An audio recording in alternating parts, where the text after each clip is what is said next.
Susan was one of 4 daughters born to Chuck and Judy Cox.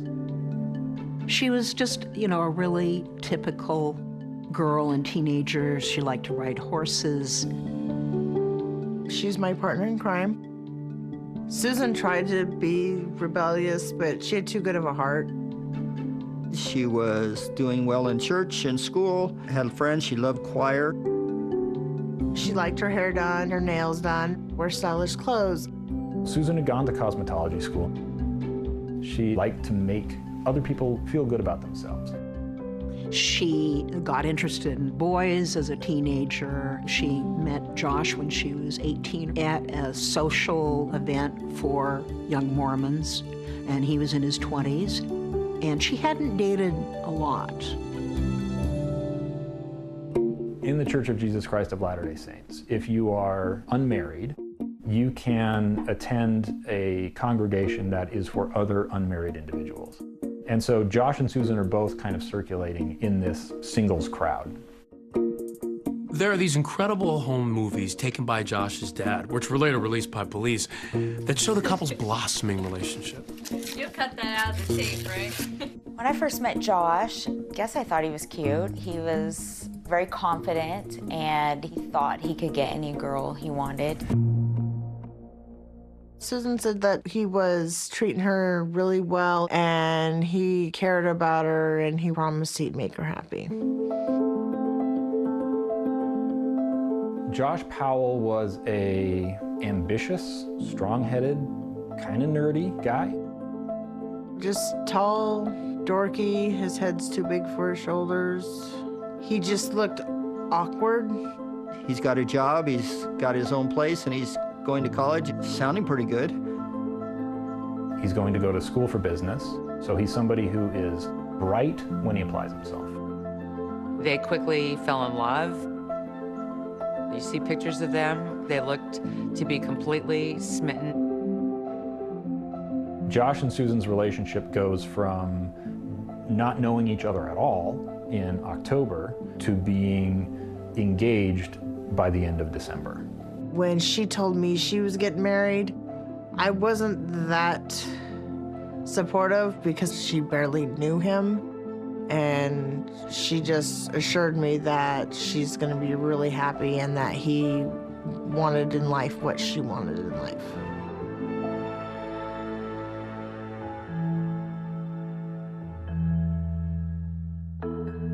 Those videos also capture Josh and Susan's wedding and the home life they built together after. Susan looked very pretty at her wedding. Very traditional, long white dress. Yeah. So you put the ring in that box and opened it up, put it on. She was very excited to show off Josh and start their lives together. Let's see the ring. Let's see that ring. Hold your hand up, please. It's a young person's love story.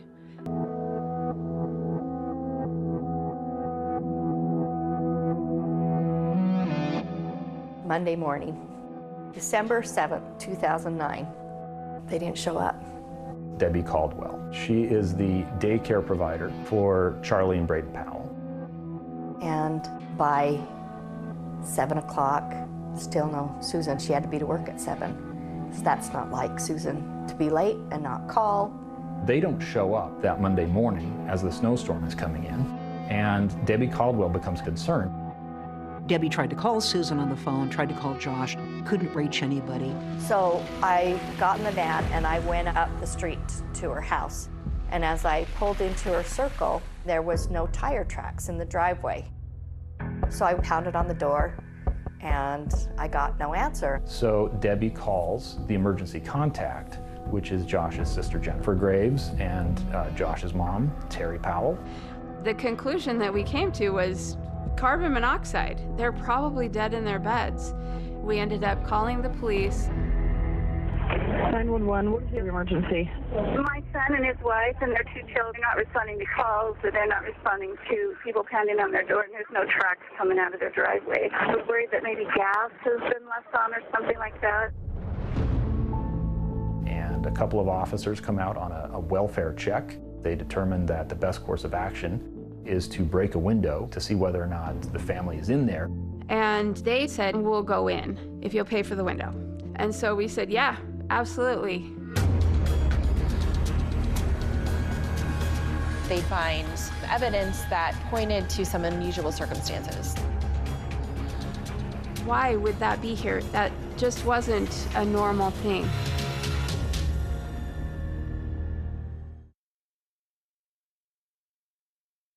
Good Monday morning, Utah. It is December 7th. Snow and ice. Slick Street. 2 to 4 feet of snow in this.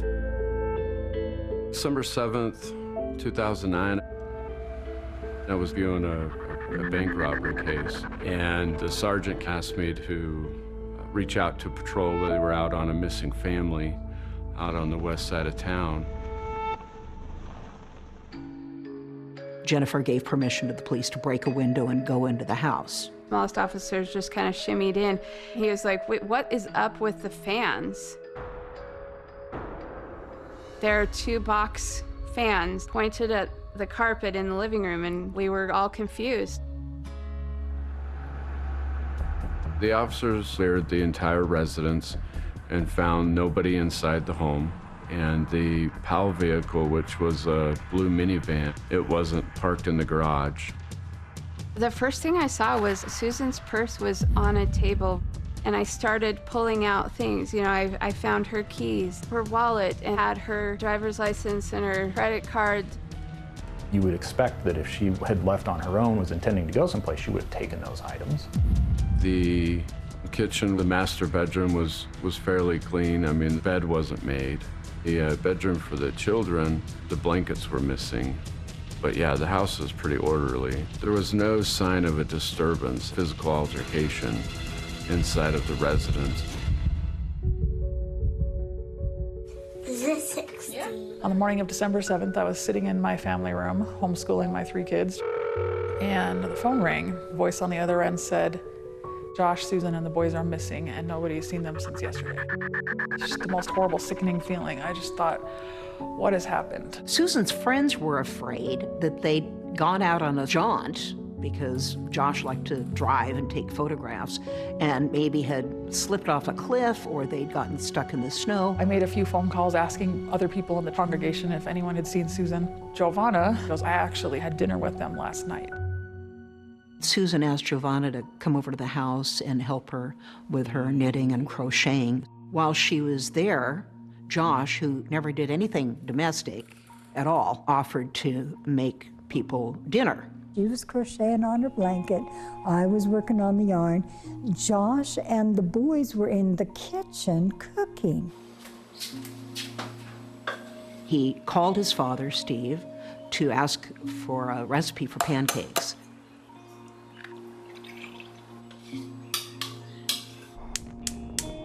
Everything he did was a little bit different routine than anybody else would have.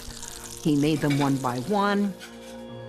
He took a plate into Giovanna. He took a plate with different pancakes made, obviously, into Susan. He and the boys ate at the table, and he brought our plates into us in the living rooms. I think that was probably very unusual. I never ever witnessed them ever eating in the living room. Shortly after that, Susan began to not feel well. Susan laid down, and Josh sort of suggested to Giovanna that it was time for her to leave. He was going to take the boys sledding, and he and the boys actually drove out before I had finished putting on my seatbelt. That was the last time I saw anybody, or around 5.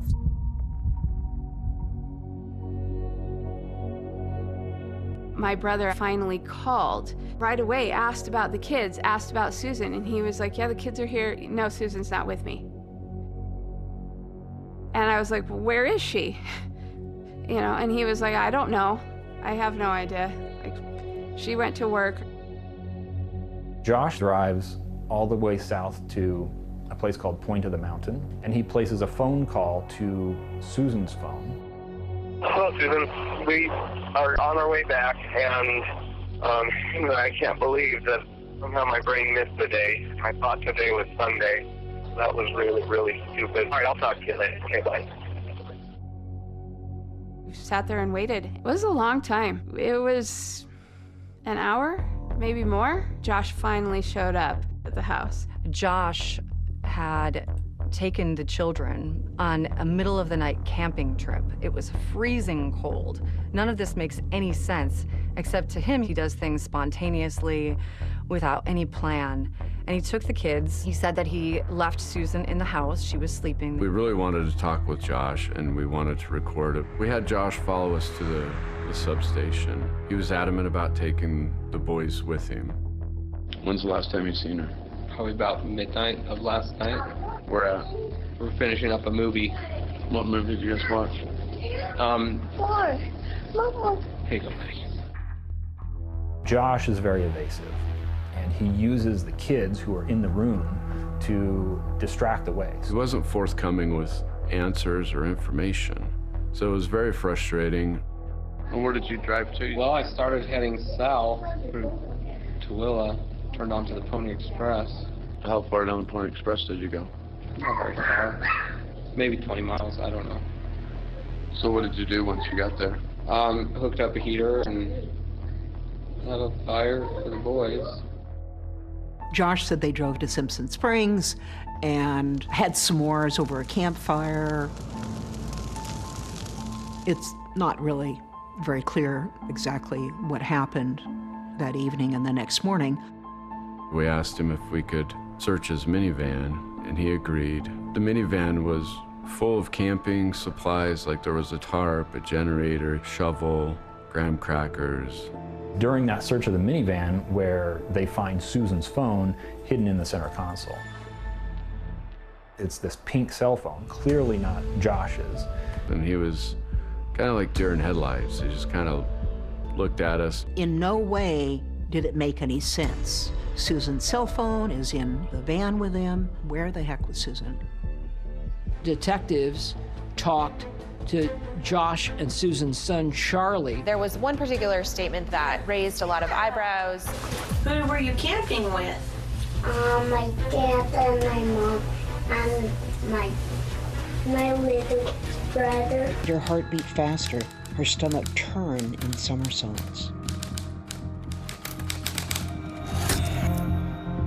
I just lost it. 9 o'clock that night, Jennifer told me that Josh and the boys are home, and I'm like, well, where's Susan? And she said, we don't know. As soon as I heard that he was back and Susan was not with them, I instantly said to myself, what has he done? It became like this game of telephone, where people were passing along these little bits of information, and suddenly a larger story was coming together. He said he was out driving around, he'd gone out camping with the boys. And I'm like, are you a crazy man? It was cold. That is 100% Josh. He did that kind of stuff all the time. But Susan would have never allowed him to ever. The following morning, he is observed with the minivan pulled out of the garage, all the doors open, thoroughly cleaning it, wiping it down, vacuuming it. It was really odd to me because he was running around the house grabbing piles of towels and putting them in the washer, and finally we're like, you've got to go to your interview with the police. All right, no problem. Have a seat. Let me go grab my notebook and I'll be right back, okay? Okay. Josh Powell kind of has a uniform of sorts. It's typically a t-shirt, it's a leather jacket, it's denim pants, and it's dingy white shoes.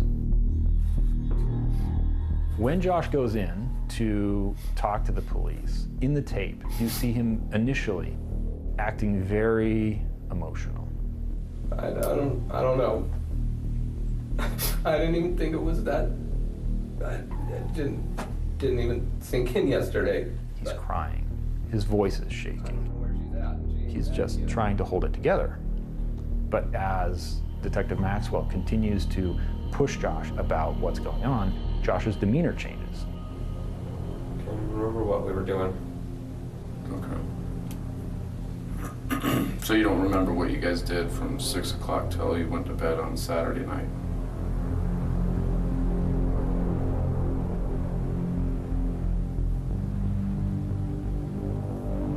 I just don't remember what activity we were doing.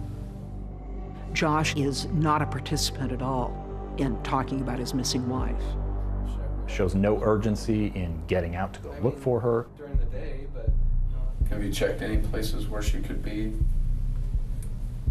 I haven't had much of a chance to do any of that yet. He asks police no questions about what they're doing to find her. Jack, what places should we go check to see if we can find her? Beauty supply? I don't think she would be there, but she likes them. And he offers no suggestions, really, about where they might look. Okay, let me ask you this before you go. Go ahead and ask one last question. How am I going to find your wife without your help? While I'm interviewing him, another colleague conducted a child forensic interview. Right there. Yeah. Good job. It's got nice lights, huh? Pretty. We went to the Children's Justice Center, and they were able to interview Charlie. Braden really wouldn't talk to them. Okay. Well, what did you do last night? Go camping. You went camping? Who were you camping with? My dad and my mom and my little brother. The children said, Mommy was in the van but didn't come back with us. A pretty significant thing for a 4-year-old to tell a detective. We got in the airplane, and the airplane went to Dinosaur National Park. Oh. You went to an airplane yesterday? Charlie's interview is perplexing because he says a lot of things that don't make much sense.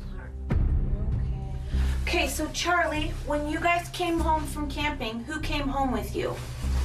My dad And?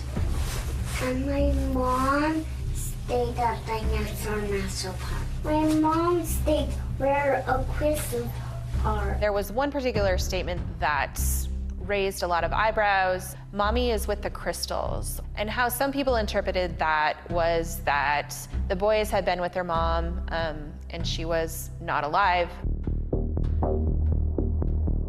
Your children are telling our detectives that Mom went with you guys last night and that she didn't come back. She did not go with us. They know that she didn't go with us. So your kids lie then? Do your kids lie? Sometimes they do.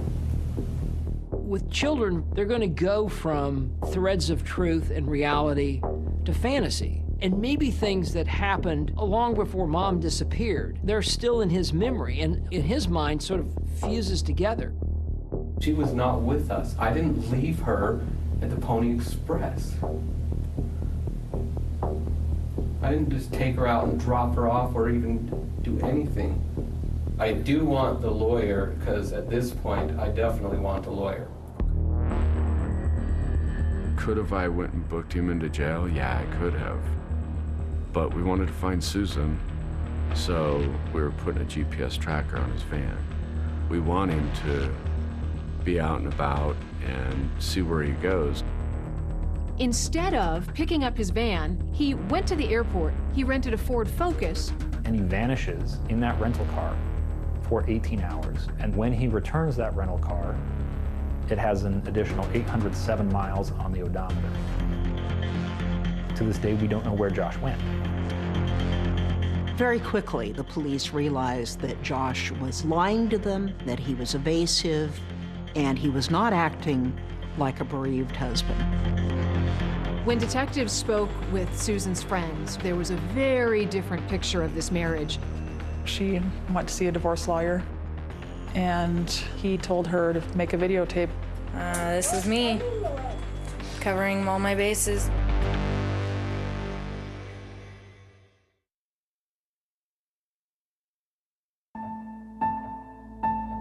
In a developing story, the search continues this morning for a missing wife and mother in West Valley City. We had been hearing some buzz in the community that there was a woman who was missing. 28-year-old Susan Powell was last seen Sunday night, a family dinner with other friends. It has been 3 days. 4 days and counting. Been missing for a week. Utah gets missing persons cases almost every day. So this didn't really stand out as anything out of the normal. ABC4's Brian Carlson is live at the West Valley Police Station tonight. Until you start to hear some of the details unravel.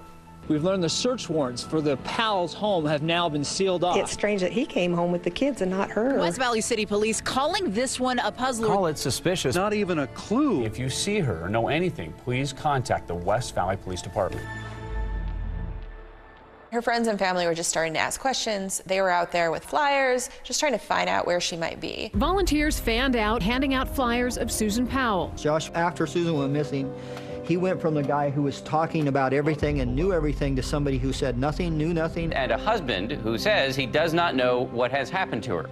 We know the answers are out there, and we need those who know where she is and what happened to come forward. I held a candlelight vigil a few days into her disappearance, and Josh came to that late. After the candlelight vigil was over, Josh Powell did show up here in the park with his 2 children, but he quickly left without saying anything. Charlie had come up to me and he was telling me, Debbie, my hands are cold, my hands are cold. And Josh scooped Charlie up and kind of pulled him away like this. And reporters were trying to chase him through the snow and he was walking away from them. You were camping with the boys? I have to go get my boys.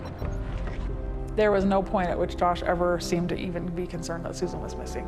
If he wanted to help on the website, he should have detailed a timeline. He never participated in any of the massive, massive efforts that myself and relatives and friends launched to put out flyers in malls and parking lots. He didn't seem like he was engaged at all in what was going on. It seemed like his mind was somewhere else. He spoke very briefly with local media. I've been trying to figure out what I can do so I don't sit idle. I'm dealing with this repeatedly. People were upset that he didn't seem upset that she was missing. And so people thought that's because he's guilty. Josh, will you give us a comment today? Pointing the fingers at Joshua, I don't want to do that.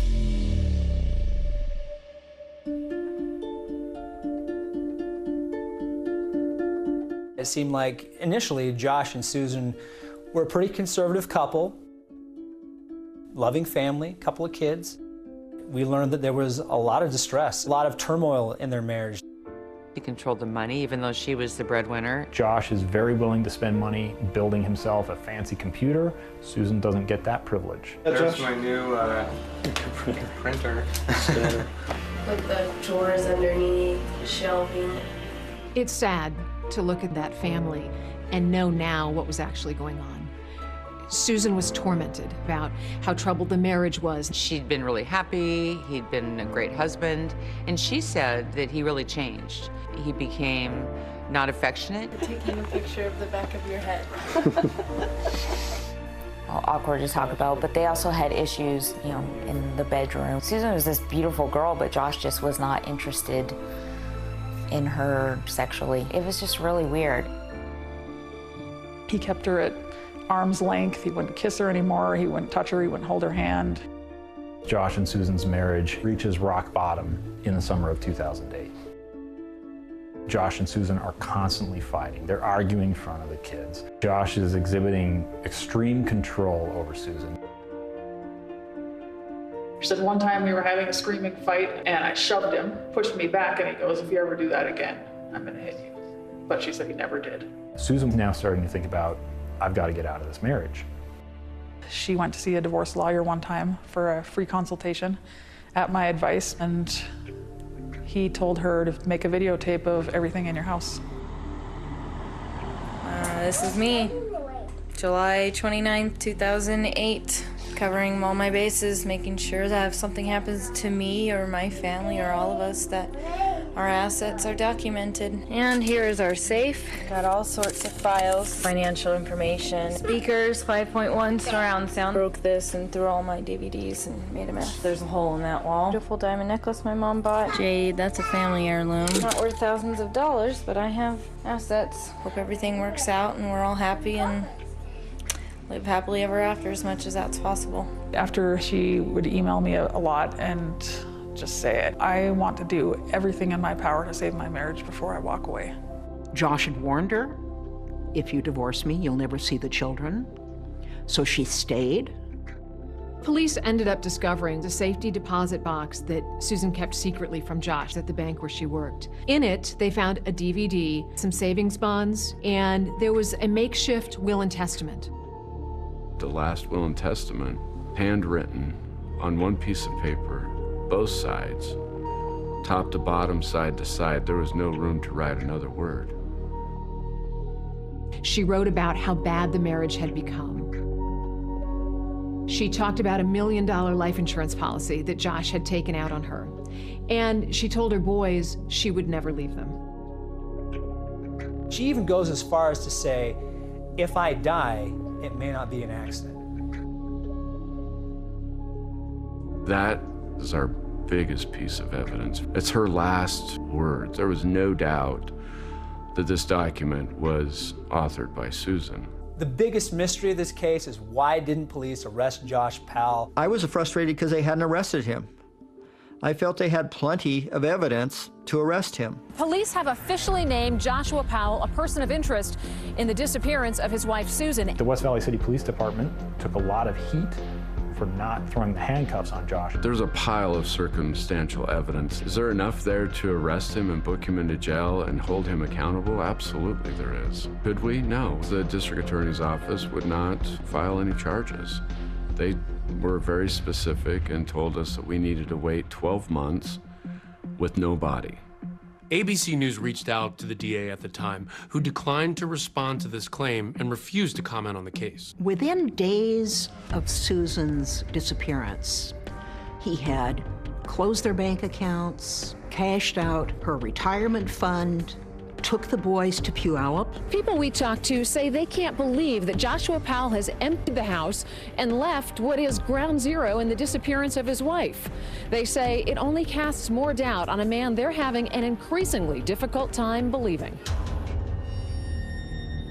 I suddenly had this thought, I should get Josh to confess. Jennifer volunteered with the police to wear a wire. What is it? I know what I've done, and I haven't done anything. Then where is Susan?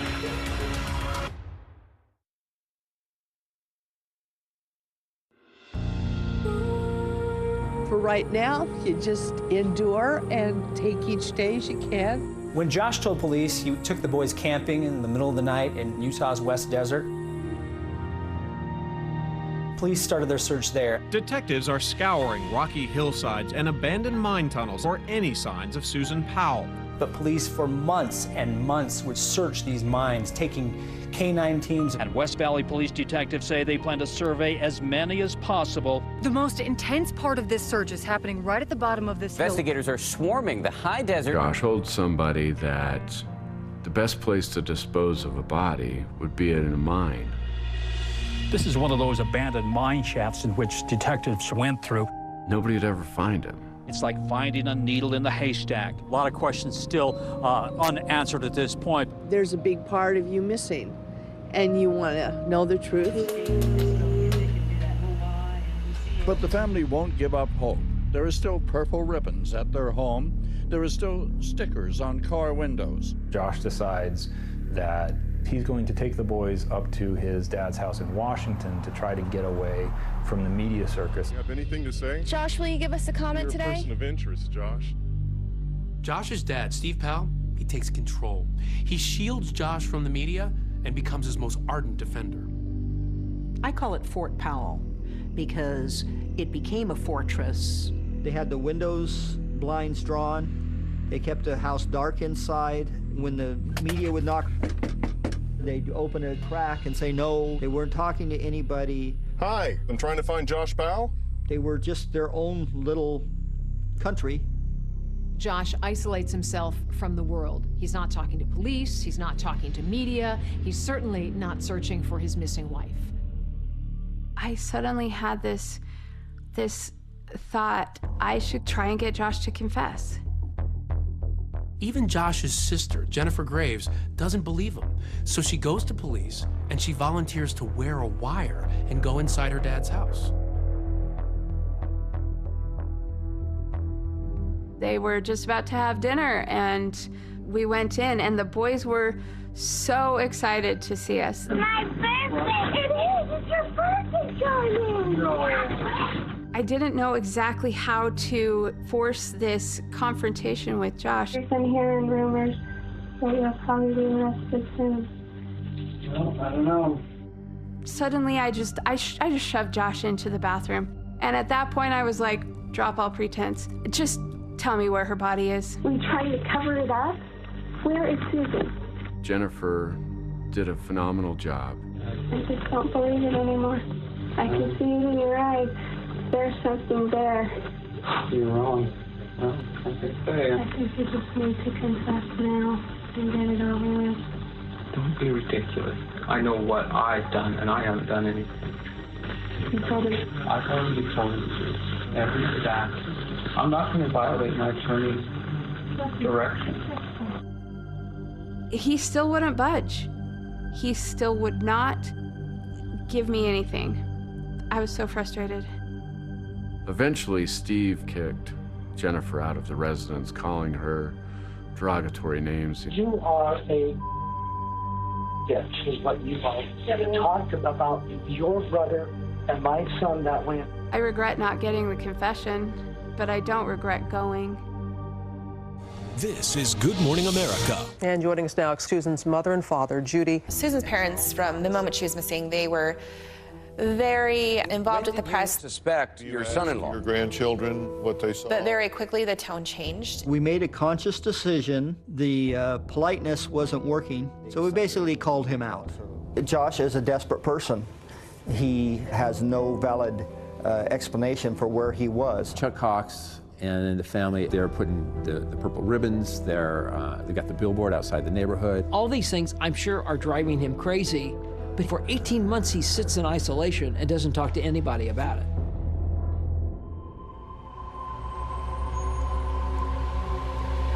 To try to get Josh to talk. We put together the honk and wave. What in the world is a honk and wave? Thank you! And he said, you make these, you're gonna get these huge signs, and you stand on the really busy corners and get people to honk and wave to show their support. Thank you! It can cause anxiety and disruption in your suspect's mind. People start to do things as the stress tends to build. They picked a busy street near a store that they knew Steve and Josh shopped at, and Chuck and Judy and others were out there with signs and everything. And there were television cameras there. We're not gonna stop looking for her no matter how long it takes. They had these shirts with Susan's face. I think it said, "Have you seen me?" And they had some big posters, and they were waving and balloons and handing out flyers to cars as they went by. Steve pulled by, and the next thing I know, he's stomping over towards me. You can't do this. This is a store that I shop at. The only places where they've passed out flyers about Susan, the only place where they've put up billboards, the only place where they've duct taped flyers to light posts.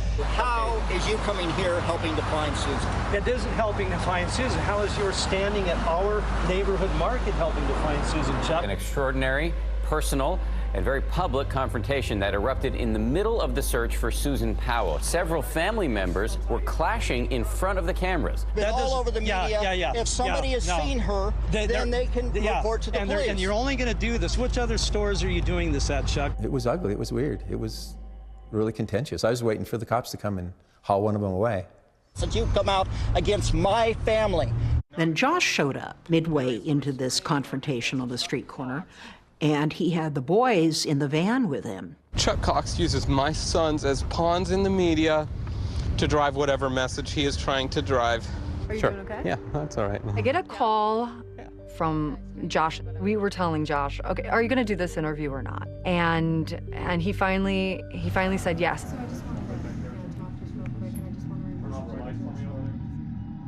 You still love her?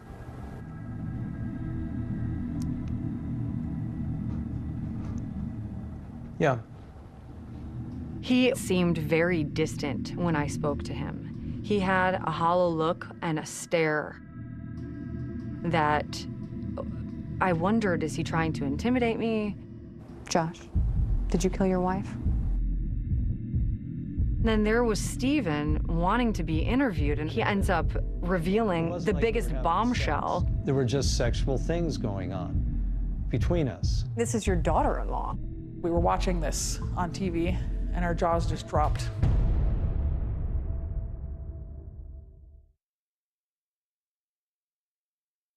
Do you see the birdie? Where? Don't crawl in the dirt, boys.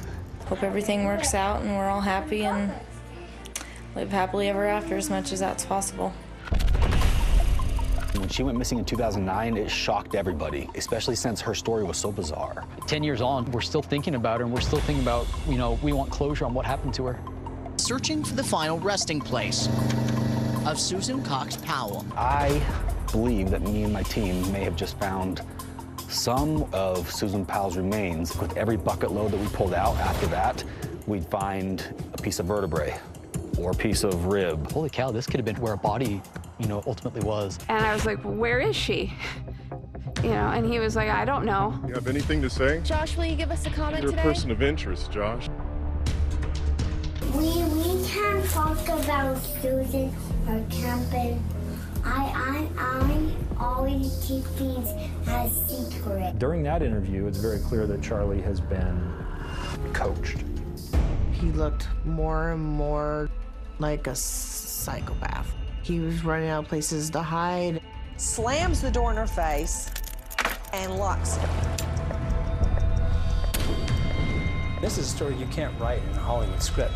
No one would have thought in a million years that's how the story would have ended.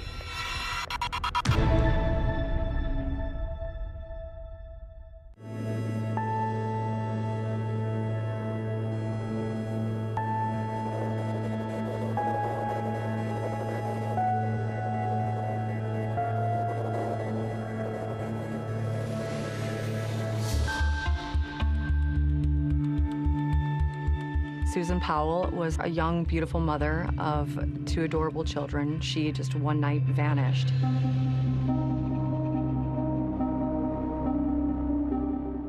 Detectives have named Josh Powell a person of interest in the case. He did some local news, some ambush-style interviews where they would ask him something on the fly. And You were camping with the boys? I have to go get my boys. but he never really sat down and talked about what happened. I'll never forget the first time that I met him. I shook his hand and a chill just like raced up through my spine. I just shook the hand of a killer. Are we rolling? Why talk now? Oh, man. I wanted to come out and say something. People who know me know that I'm a good dad. I was a good husband. I provided for them. Susan also contributed. Nothing he told me during that interview convinced me that he was not part of what happened to her and why she disappeared.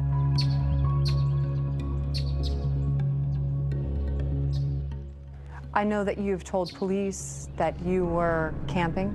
You brought your 2-year-old and your 4-year-old camping. Is that where you were? I'm not going to talk about anything that my attorney has specifically told me not to. Okay. Why not just answer where you were when she disappeared? Josh, can I suggest something? His father was there, and his father really wanted to be interviewed, which was odd. And I had really no desire to interview Stephen Powell. At that time, 0. And I just thought, this is such a waste of time. This is pointless. You think she ran away with another man? It was another man. I don't think Josh was in the room for that part of the interview. And before you know it, he ends up revealing the biggest bombshell out of all of the interviews that I've had done out of the whole case. What makes you think that she would leave her kids, her 2 young sons, and run away with another man? With another man. Susan was very, very sexual with me. She was very flirtatious. I mean, she was just, she did it, I did. I mean, we interacted in a lot of sexual ways because Susan enjoys doing that. But this is... I enjoy doing that. Why are you telling everyone that? That's not to your benefit, but somehow in my dad's own twisted mind, he thought that that was the greatest strategy to keep the dogs off Josh or something. I don't know. One day we were at an animal park. I was holding Braden in my arms, and I had my hands like this. The part I remember is that Susan came over to take him from me, and instead of just reaching out and grabbing him, she pressed her breasts against my hands, tightly. And she wouldn't let my hands out. And that's nice. It was a cold day, so it was a nice, warm feeling. Give me a break. But he loved to talk about it.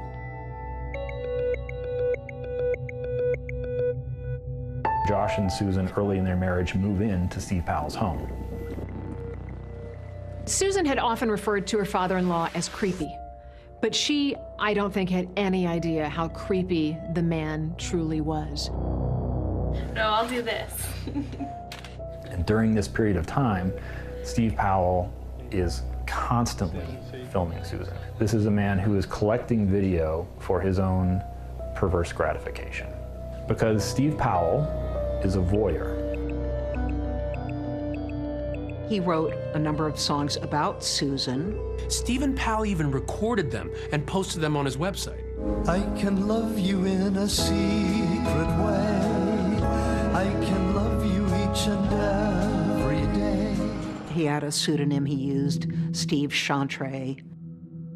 While Josh and Susan were living with my dad, there was a point where she was alone in the car with my dad for a short time while Josh was in the house, and my dad actually hit on her. He has put his camera in the bag on the center console and left it recording. And so the audio of this conversation is captured. I've really fallen in love with you. You know, for the last year and a half, you're about the only thing I can think about. And just, for example, when we were sitting on the couch, it just felt like you were very, you know, I mean, I was extremely aroused, and I think you were somewhat aroused, at least I thought. I don't know where you're going with this. That audio was an opportunity to hear Susan in her own voice, telling Steve in no uncertain terms she was not interested. I'm kind of meaning to talk to you about this, because I realized the last time I came over and that my own father doesn't kiss me and you kiss me, and I didn't like that.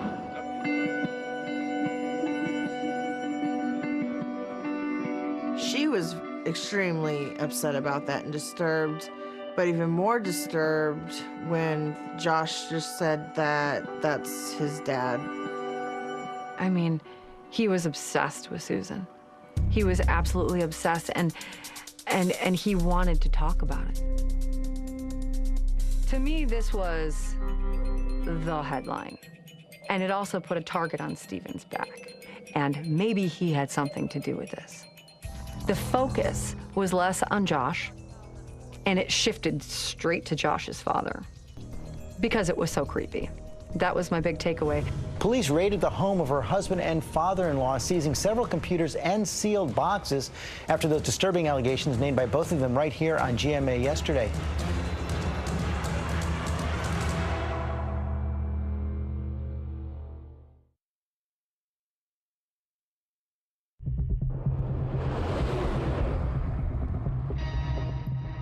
Susan Powell disappeared from her home near Salt Lake City on December 6, 2009. Since then, no word, nothing. The Powells, they had this entire campaign of their own, and it was to make Susan look bad. It was to make her look like she was promiscuous, like she was looking to leave the marriage and abandon her children.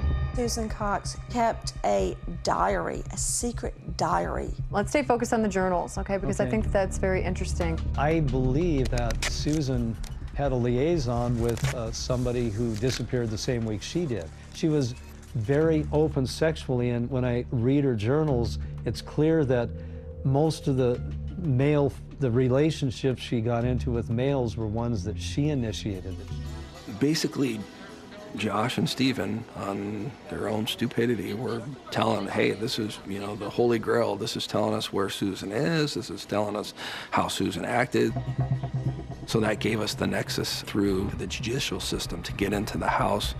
When Josh moved in with his father shortly after his wife's disappearance, he took some things from his Utah home, including Susan's journals.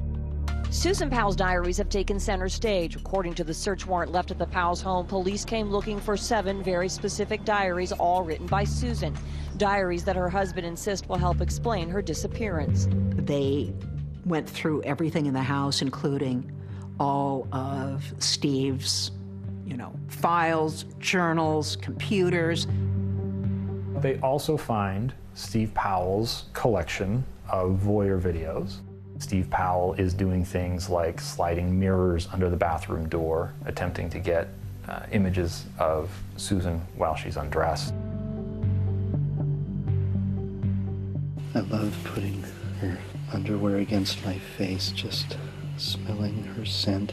Steve would narrate his videos to himself as he's shooting video of her dirty underwear. Stephen Powell would save things of Susan that she'd throw away in a bathroom garbage. Things like cotton swabs, wax strips, tampons. He would mark each one of them, like for specific storage. In his walk-in closet, there was a filing cabinet that was locked. And once we got into that, that was kind of like unwanted treasure that we found. Police say inside Powell's bedroom, they found thousands of images of mostly young girls, many naked, being videotaped without their knowledge. Prosecutors say 2 former neighbors, sisters just 7 and 12, were repeatedly videotaped while bathing. Police said Powell shot from his bedroom window into the neighbor's bathroom window using a telephoto lens. They've looked at Steve Powell, the suspect in Susan's disappearance, and ruled him out, but it's obviously of great concern to detectives as they're scouring through all the material they take out of Steve Powell's home when they see underage neighbor girls undressed on Steve Powell's tapes. Powell entered a plea of not guilty to 14 counts of voyeurism and 1 count of child pornography.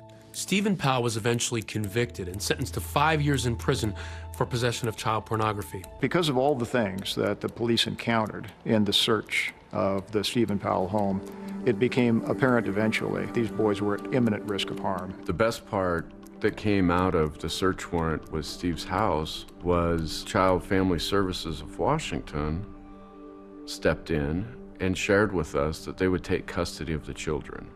The boys, ages 4 and 6, were taken last night by the state, and now Susan's father is fighting to keep them with him. They were going to be placed, relative placement with us, so we were essentially foster parents. Josh didn't want them with us. My sons are safe with me. They're safe in my home. They're safe with my family. I think Josh's main fear probably was that once Charlie started talking to their grandparents, the story would get out. They were saying things like, our mommy went with us on the trip but didn't come back. We can only see our mom again if we go camping again. Braden drew the picture of a minivan with stick people inside, and who's this? Oh, that's me. Who's that? That's Charlie. Who's that? That's Daddy. And he said, and he volunteered, Mommy's in the trunk. We wanted to interview them. Will you sit right there? So I wrote the search warrant for that. Charlie, has anybody talked to you about your mom? No? I don't know where she is. She got lost somewhere. During that interview, it's very clear that Charlie has been coached. His answers are extremely evasive. We can't talk about Susan or camping. I always keep things as secrets. The only thing we got out of that time was that at one point he said that she went camping, but she didn't come home with them. And then he kind of clammed up after that. I didn't want to talk to you on this long. I mean it on this many minutes. Now I'm done.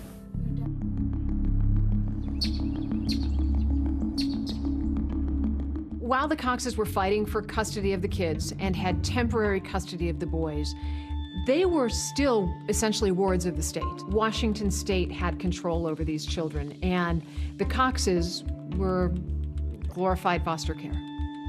So the boys are living with Grandma and Grandpa, and Josh is getting supervised visitation with the boys.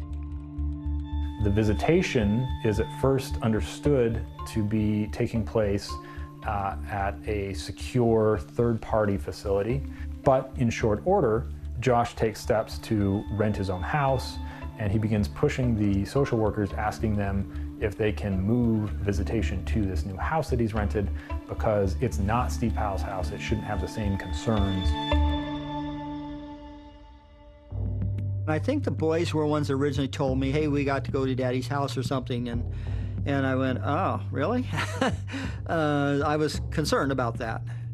They were very excited. They were thrilled about the new house, and they were thrilled about the yard at the new house. I am in their best interest as their father, that I should be raising them. Through December into early January, he was confident that his reunification motion was going to be granted. Who has custody of your kids? Well, that was doomsday for Josh Powell. This is a story you can't write in a Hollywood script. No one would have thought in a million years that's how this story would have ended.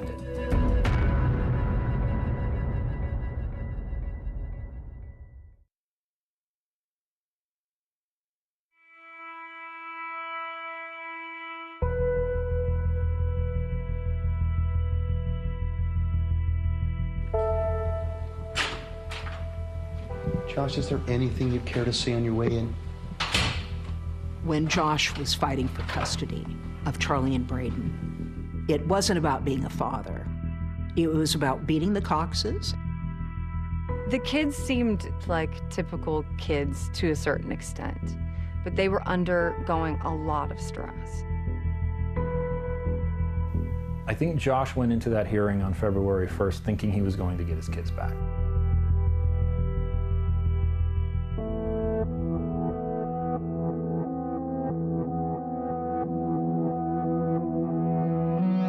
I was pretty positive that Josh was the one that killed Susan. I wanted to keep those boys out of that home as long as possible. I was going to West Valley going, hey, guys, we need something.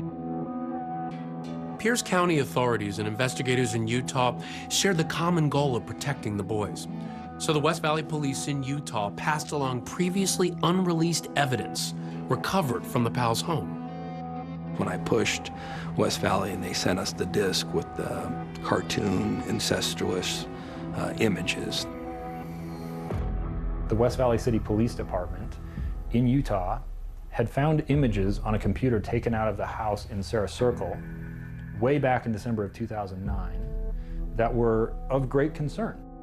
They were characters from popular Nickelodeon shows engaged in sexual acts of incest. The evidence was allegedly taken from Josh Powell's Utah home by investigators. They raised very serious questions about Josh's ability to be a safe parent for the boys. He denies ever looking at any kiddie porn. He denies any knowledge about any of these images that had purportedly been taken off of his computers. Illegal images? No. I asked Mr. Long, he saw nothing on there that he believed would be in violation of the law. Bad taste? I'll give you that from what he was describing to me. And that's when the judge ruled that the boys would stay with the Coxes longer. The images are enough that Judge Catherine Nelson is ordering Josh Powell to now undergo a psychosexual evaluation. This is an exam where they measure aberrant arousal, so you can't lie. Because physically the arousal will show if you're into things that might be illegal. He had to take psychosexual evaluation, which is one thing that I know he wouldn't pass, but it included a polygraph. And that means that Josh is going to have to do what he's avoided doing from the very first days after Susan disappeared, which is take a lie detector test. He'd been able to get away with murder, so to speak, for a long time. But a polygraph, I think he was really afraid of. He didn't want to answer all these questions about Susan and how she went missing. He truly had gone down in flames from being pretty sure that he was going to get his kids back. Are you disappointed the kids are going to be coming home with you? I think the air was taken out of him. He looked bad. You just saw his welfare diminish. He looked more and more like a psychopath. He was running out of places to hide, and he was running out of options, and it was tearing him down as a person. The custody hearing between Chuck and Josh essentially was put on pause. That was on February 1st. We know then that Josh spent the next 4 days preparing. We know that he transferred some of his finances. He gathered up some of the boys' things and toys, took them to Salvation Army and Goodwill. He bought 5-gallon gas cans and went and filled them with gas. I said, look, I am afraid Josh is backed into a corner with the psychosexual and the polygraph. He knows there's no way he's going to beat those.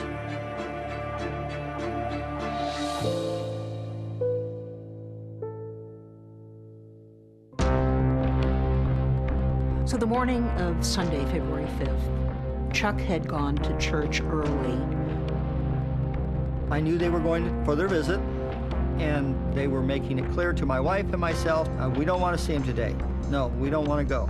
I picked up the boys. They were waiting with their grandmother, and I expected to return the boys in about 4.5 hours. And things just go very wrong. The Pierce County Sheriff believes what has happened is nothing short of pure evil.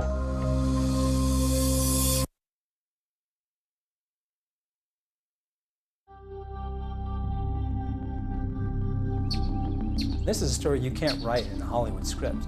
No one would have thought in a million years that's how this story would have ended. When you talk about a tragedy, this is it.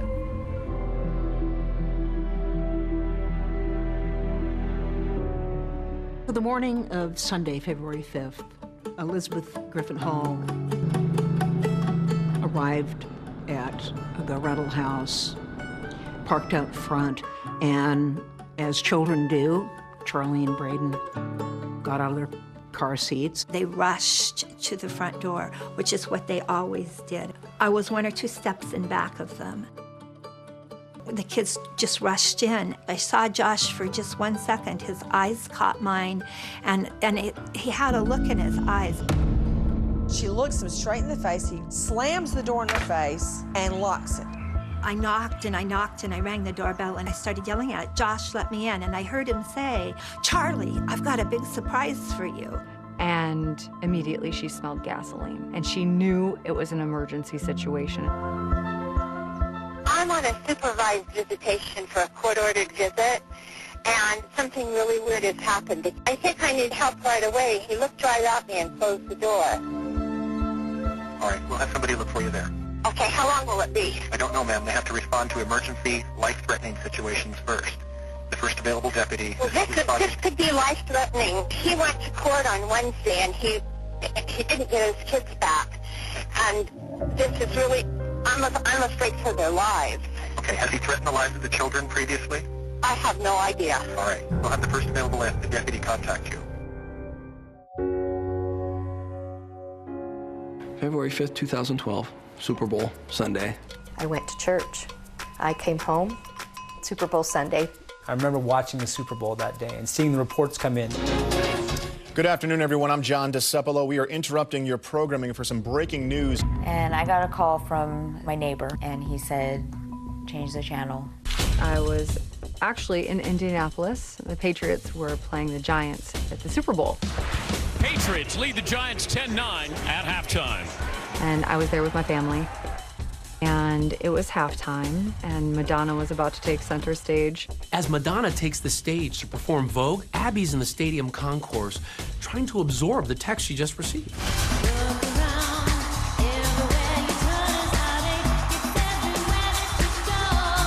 I get a text, pops up on my phone. There has been a fatal explosion at the home of Josh Powell. I couldn't believe it. I couldn't believe it. I thought, I'm going to get help from the neighbors. They'll be able to help me get the boys out. So I went screaming to the neighbors and said, there's 2 children in there. There's 2 children in there. I said, oh my God. And I thought like natural gas or something. And they said they found 3 bodies. There's a fire, the house exploded, and we're hearing that Josh and Charlie and Braden were inside. This can't be, this can't be. And I thought, no, that can't be real. I would have heard something. And I called Susan's father. I said, Chuck, is it true? Chuck, is it true? Is it true? He said, yes. And I didn't even say goodbye. I just hung up the phone and started crying. And I was looking at a house with steam still coming out of it and fires, and he went and talked to his sergeant or whatever. He said, yeah, they're there, and they're dead. Honestly, I wasn't surprised. And the actions that he made after she went missing, I never underestimated him. And then to find out the details, it just breaks your heart. The Pierce County medical examiner says both boys had chopping wounds on their heads and necks, but that's not what killed them. The cause of death for all three was carbon monoxide poisoning. We believe he bought 2 5-gallons worth of gas, and one was used in the room where the boys were killed, where we found the hatchet, the boys, and one of the gas cans. And then after he had incapacitated them, he arranged them on the floor next to each other and poured gasoline on and around them and around the house. And then he sat on a gas can and lit a match. And they were still alive when the fire started, and they died of smoke inhalation. And there was also gasoline in their lungs. Police say there's clear evidence Josh planned out this house explosion and meant to kill himself and his children.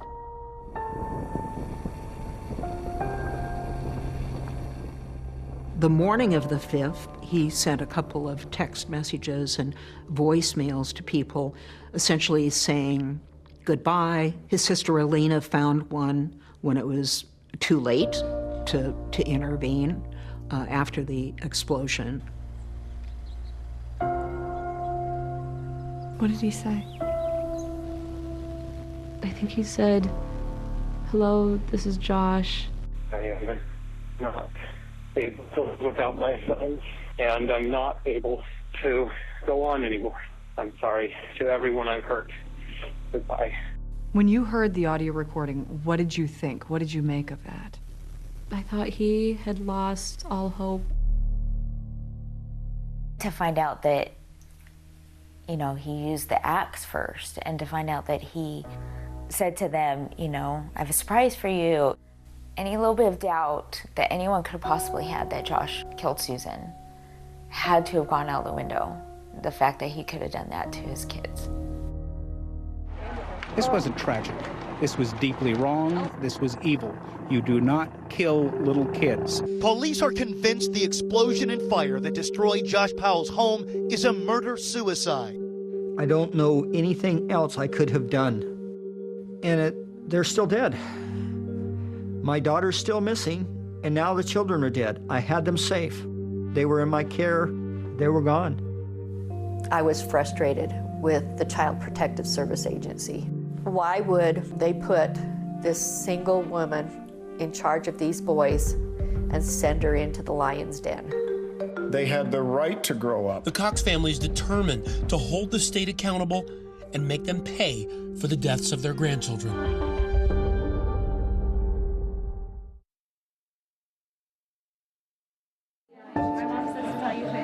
You'll cut that out of the tape, right? Okay, Braden. Hold still. That's the saddest part, is you look at photos of Josh and Susan, Charlie and Braden, and you think about what could have been. Those boys deserve to grow up, and they never got the chance. We've been robbed of 3 precious lives, and it's just unthinkable that the same person did it.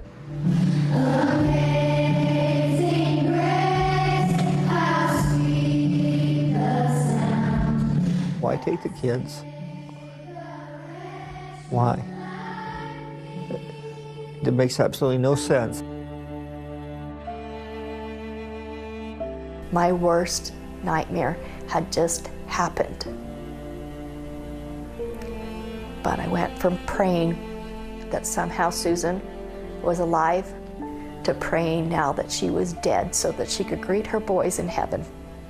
Outside the fenced-off crime scene, strangers visit the memorial that has risen flowers, balloons, and stuffed animals offered in memory of Charlie and Braden Powell.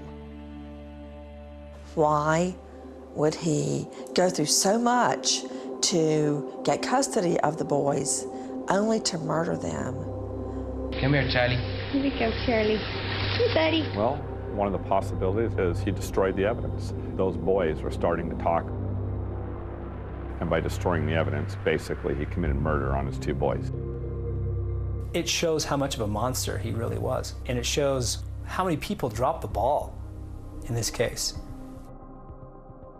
I was frustrated with the Child Protective Service Agency. Why would they put this single woman in charge of these boys and send her into the lion's den? It made no sense to me. I wanted to get the kids no matter what. I wanted to get the kids. If I could have gotten through the door, I would have. She did what she could. She did everything right. There's no blame on her at all. Anybody puts any blame on her, it's misdirected. The Coxes have filed a lawsuit against the state of Washington on behalf of Braden and Charlie. It's a wrongful death lawsuit, and their position is that the state of Washington put Josh's parental rights before the welfare of these boys. The Cox family lawsuit didn't include Elizabeth Griffin Hall or any other individuals as defendants. The fact is, she was not the one that made the decision for this to be in the home. So to a certain extent, she's lucky she's alive. And she's, I think, a victim in a lot of ways, too. They filed this lawsuit, $35 million for Braden, $50 million for Charlie. $5 million for each minute that these boys suffered at the hands of their father before they were ultimately blown up in Josh's rental house. Please be seated. Good morning, everybody. You have a civil case against the state that started in February, was disrupted because of COVID-19. Please now give your attention to Mr. Buck as he presents the plaintiff's final argument. It is out of the state's failure to live up to their own primary directive of assuring the safety of the children that this tragedy was born. What was the place that had the least protection? Josh Powell's home. What about the level of risk? Then the state learned of the boys' statements. It learned of this incest images. It learned that he was going to have to undergo a psychosexual evaluation, a polygraph. If the state had followed its policies, its guidelines, common sense, investigated, had visitations where it was supposed to have them, none of this would have happened. Thank you very much. Ladies and gentlemen of the jury, this will be the only and final time that you hear from the state in this matter. The state took this very serious. They did their job, they followed their policies. Yes, the fact that Susan Powell was missing was known, but after more than 2 years after her disappearance, still no arrest, no charges against Josh Powell. It actually takes facts and proof to remove a child from their parent, to keep them out of the home. The guides on visitation shows the #1 preferred location is at a parent's home. That's why transition to a home occurs. The goal in these type of cases is always family reunification. I'm going to submit to you that Mr. Powell is the sole cause of the murder of his sons. It was not due to any negligence by the state of Washington. It was Mr. Powell who did this. The truth of the fact of the matter is, they're the only ones who could have protected the children at that point. They're the ones with responsibility. Has the jury reached a verdict, ma'am?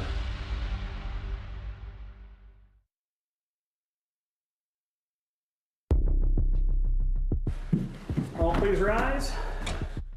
Please be seated. Court is reconvened. Has the jury reached a verdict, ma'am? If it pleases the court, we have. Was the state of Washington negligent? Answer, yes. What do you find plaintiff Charles Powell's total amount of damages $57,500,000. Braden Powell's total amount of damages, $57,500,000. For 8 years, the Cox family has been trying to find justice. And it took us a long time. And we took a long hiatus with the pandemic. Today, justice has been meted out. What I intend to do is use the award to try and help other people in that so that we can save more children. Jury members told ABC News they didn't believe any one individual at Child Protective Services was responsible for what happened.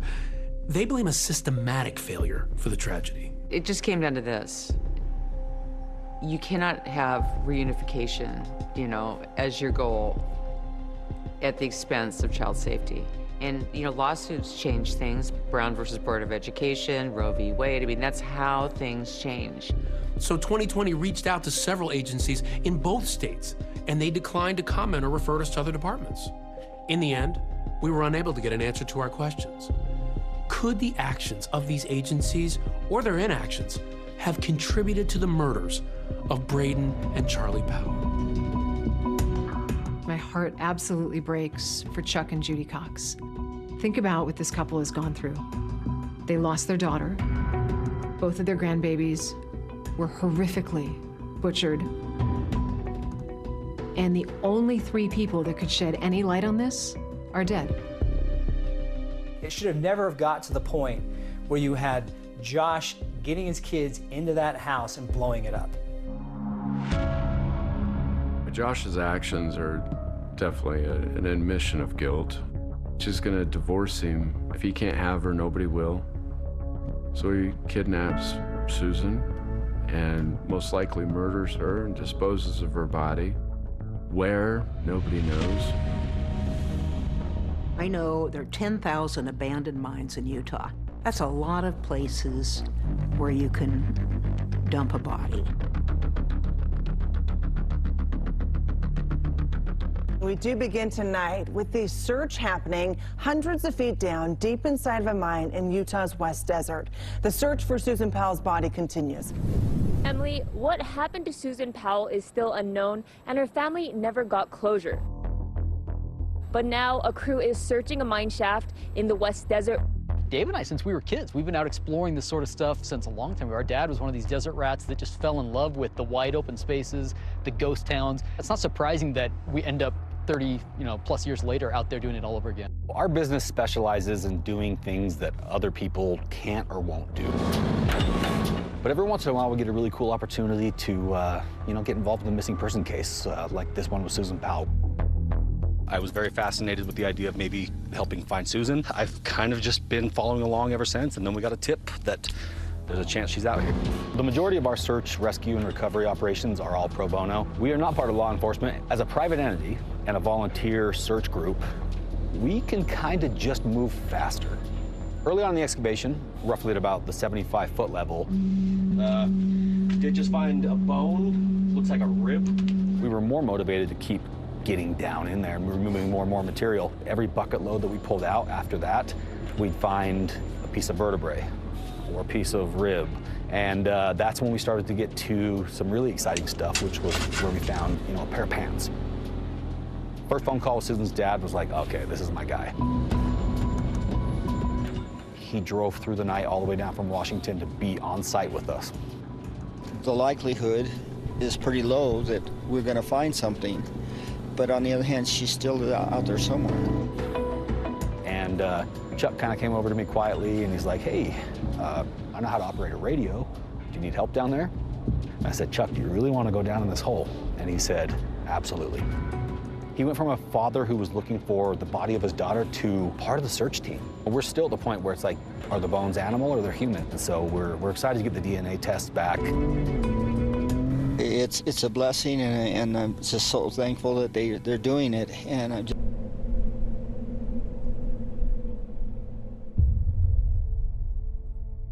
My sister Christine was born Christine Ruth Thornton, but we always called her Chris. She was 11 years older than me. Chris was tall. She was 5'10", dark hair, dark eyes. Just, you know, a beautiful person inside and out. In the summer of '77, Chris was just 27 years old. Chris was in San Antonio. She was pregnant at the time. Christine was a free spirit. She kind of went where the wind blew her. She met up with her boyfriend and, you know, had this crazy idea of going to Montana to pan for gold. And my understanding is that they were in southwest Wyoming and had an argument ensued between the two of them, and he left her pregnant and alone, and I believe that's the last time anybody had ever seen her.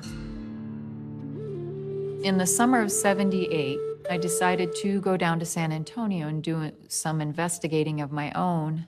I actually tried to find her boyfriend, but did not have a good address for him.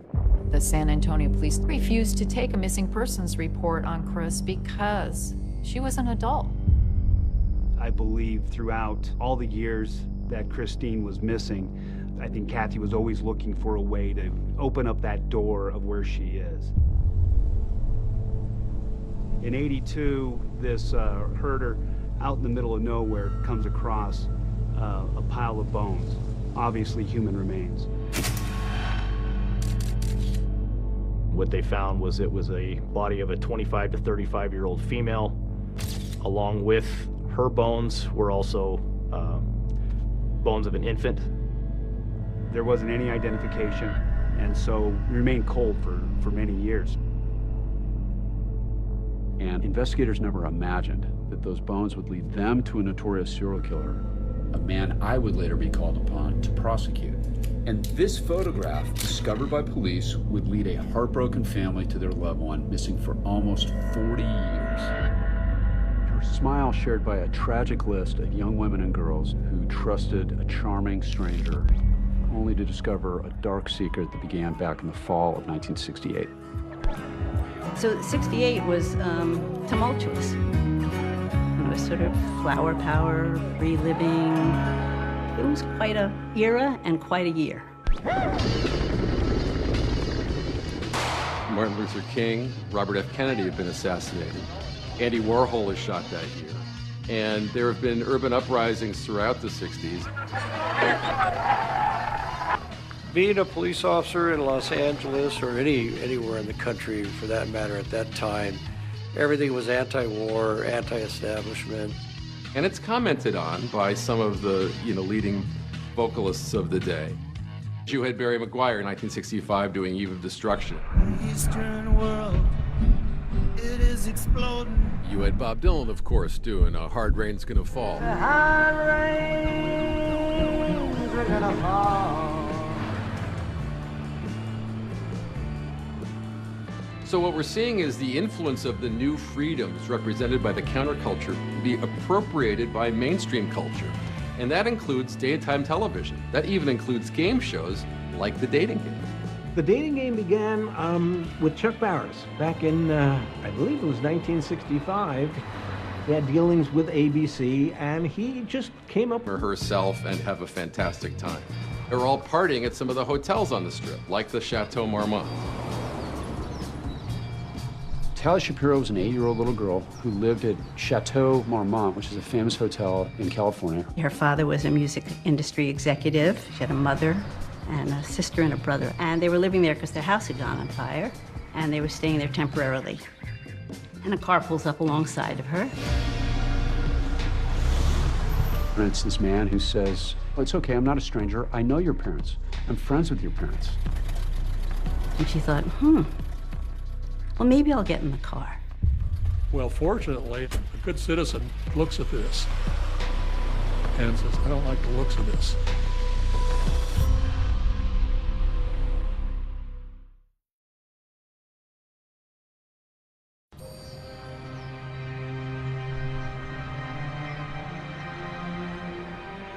Tali Shapiro was 8 years old, and it was a beautiful sunny day in September. And this adorable little girl would skip to school each morning, carefree, loving, wearing her little white Mary Janes. And then the horror story of Tali begins. I remember the morning was nice and warm because I wore the dress that my nanny had crocheted for me. And a car pulls up alongside of her, and the man leans out and says, I have a beautiful picture I'd like to show you. And I guess asked if I needed a ride to school. And I told him I didn't talk to strangers. And he pulled up alongside of her a little further, kept trolling her. And that's when he told me he knew my parents. And I really didn't want to get in the car, but I was raised to respect my elders. I got in the car, that's when he asked what time my school started, and then that's when he realized that we had plenty of time and he was going to swing by and show me a poster. You know, I didn't know to fear people. Well, fortunately, a good citizen looks at this and says, I don't like the looks of this. And he actually follows him to his apartment. The moment I felt danger was when he wanted to go by his place. And I remember wanting to jump out of the car.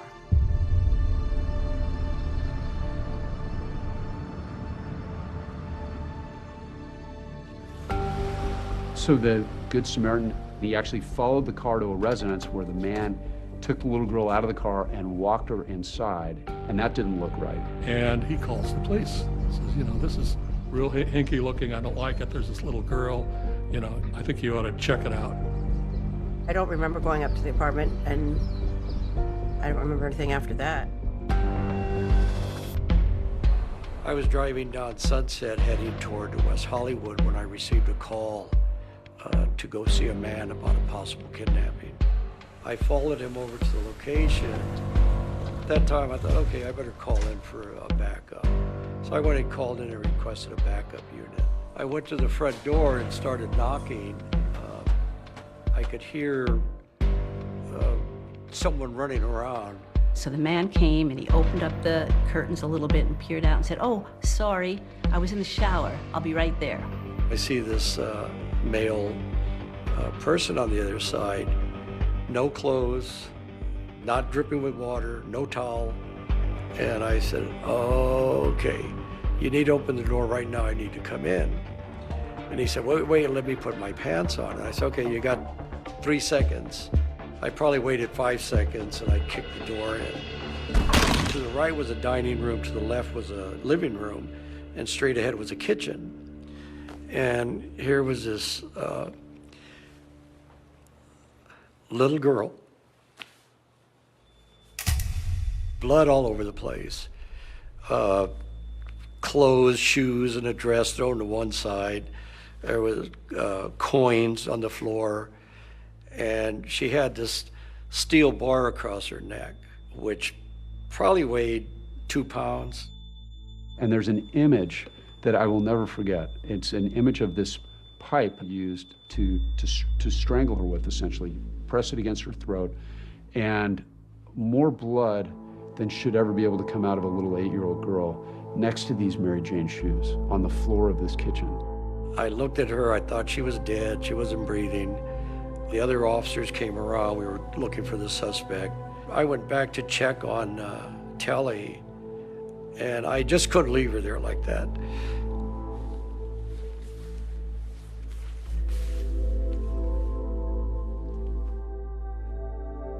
The officer had a sort of a life or death decision to make. Chase this man out the back and catch him, or render life-saving aid to the little girl and save her life. And he chose the little girl. And as I went back in the kitchen, she started gagging, Telly. So then that put everything into high gear. But when I was yelling, the officer that was covering the back door thought I was asking for help. So he ran to the front to help me. We later found out the suspect escaped through the back door. Telly was bleeding out, literally clinging to life. Fortunately, there was already an ambulance racing to the scene. Tally arrived in the emergency room, and the doctor said there was no chance of saving her. And after she had been taken by the ambulance, they started looking around the apartment to see if there were any clues as to who the person was. I found his ID. We determined he was a student at UCLA in the photography department. And the name of the man who attended UCLA was Rodney Alcala. They searched that house, and there are references in reports of hundreds and hundreds of photographs of young women and boys in various stages of dress, in various stages of vulnerability that were in Rodney Alcala's possession. We had to find this Rodney Alcala. We had to get him off the street, because if he would do that to a little 8-year-old girl, there's no telling what he would do. You know, it was just by, sheer luck that Tally didn't die. She should have died, but she didn't. She was in a coma for 32 days. Nobody thought that she would survive, and miraculously, she pulled through. She was able to get back on her feet after several months in the hospital. My parents mentioned nothing. It was never brought up. It was never spoken about. I remember walking into my classroom and everyone looking at me like I was supposed to be dead. And her parents had just had enough. They could not stay in California another minute. They moved out of the country shortly after that. They moved to Mexico.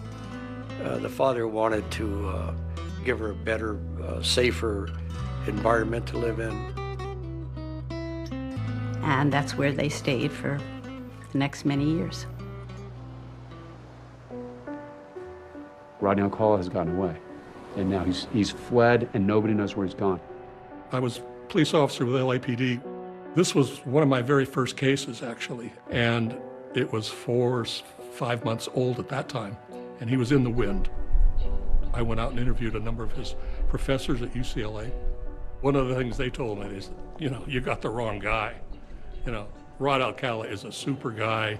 He wouldn't hurt a flea. Really nice guy. Police wanted to know, who is Rodney Alcala, and why would this well-liked 25-year-old college student so viciously attack an 8-year-old little girl? This is San Antonio, Texas, home of the Alamo.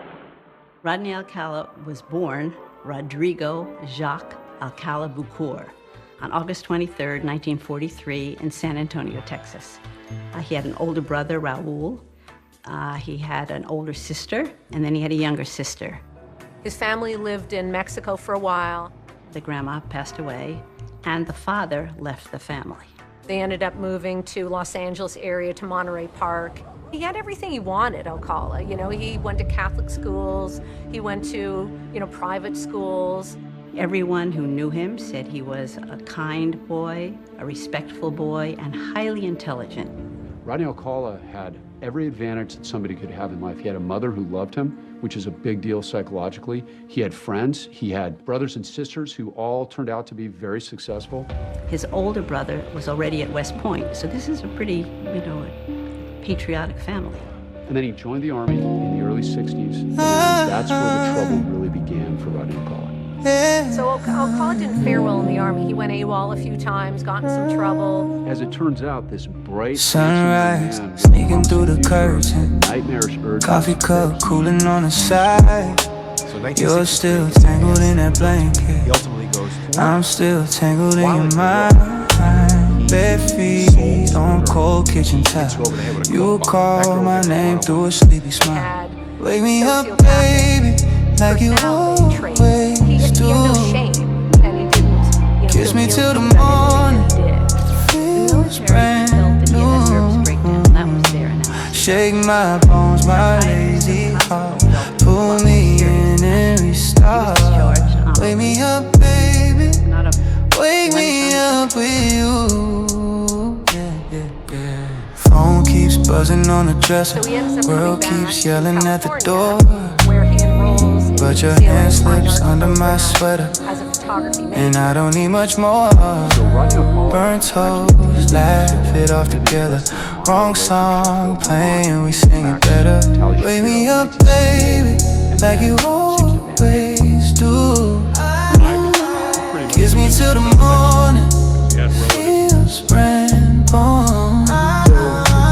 Shake my bones, my lazy heart. Pull me in and restart.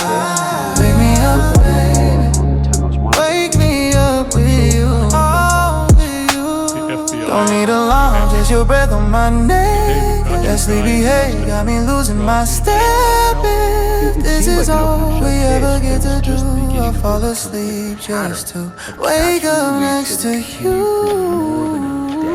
Wake me up, baby, like you always do.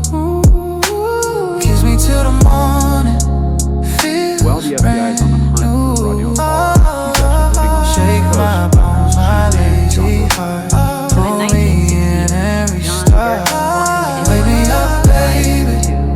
Wake me up, please. There he was, in New York, fugitive, now for 3 years. Wake me up. What better place to be a sexual predator than to go to a feeding frenzy like New York? Wake me up. So New York in the early 70s is certainly from the civic standpoint rather challenged. It's Mayor Lindsay's second term. He's having a hard time delivering services to people. Snow removal, garbage. Police feel like they're under siege. Crime is certainly up, violent crime. And it's during this crime wave in New York City that Alcala is able to fly under the radar, and he strikes again. Cornelia Crilly grew up in Queens. She had 2 sisters and 2 brothers, Catholic family, very well respected in the neighborhood, had a very happy childhood. She was beautiful. She had long, beautiful Irish hair and Irish eyes, big smile, very friendly and funny. A few years after high school, Cornelia met Dream Man, Leon Borstein, and they began dating. I was 29 or 30. She was probably 23 at the time. She wanted to become a TWA stewardess. At that time, they were known as ambassadors to the world and had a lot of prestige. And once she was accepted, she got an apartment with a couple of her stewardess friends on East 83rd Street. In fact, in the east side of Manhattan, an area becomes known as the Girl Belt because for the first time, young women are living on their own and experiencing their careers as they never had in the past. I had gotten a job in a Brooklyn DA's office. So in the middle of the day, I got a call from her mother saying she couldn't find her. I said, okay, when I leave, I'll go find her. I'm sure she's at the apartment. Mrs. Crilly was trying to get in touch with her daughter, and she didn't answer the phone. She was living in a building where I could go into the building without a key. I knocked on the door, and there was no response. That's when I called the cops. And they came over. I was at the front door when they broke into the back window. They opened the door. They told me that she had been killed.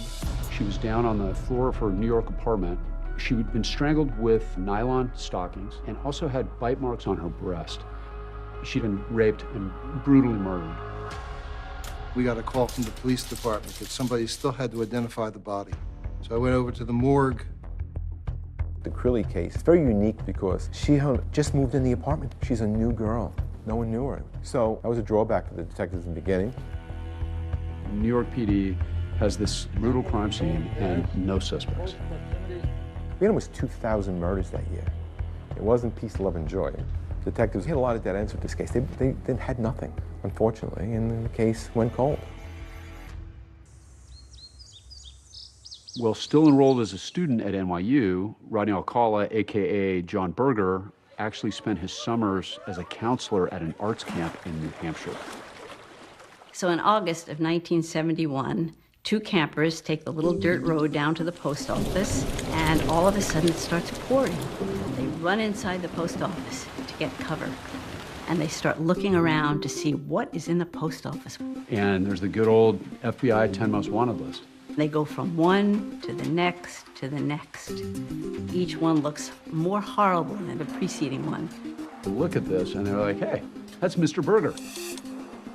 So they go back to the camp and they tell the head counselor, we saw this 10 Most Wanted poster of somebody who looks like our John Berger. So he said, don't say anything to anyone and I'll go down to the post office and take a look. So he comes back, he calls the FBI, and he says, I think we have your man. I get a phone call and it's the FBI in New Hampshire. Say, hey, we've got your guy in custody, Rodney James Alcala. I said, you've got him in custody. Fantastic. This has been 3 years that Alcala has been on the lam and that Hodel has been looking for him. So on the 12th of August, 1971, I, with a partner, picked him up, took him to the airport, flew him back. We got our guy, you know, he's going to prison for at least 20, 30 years. Parents didn't want Tally to testify.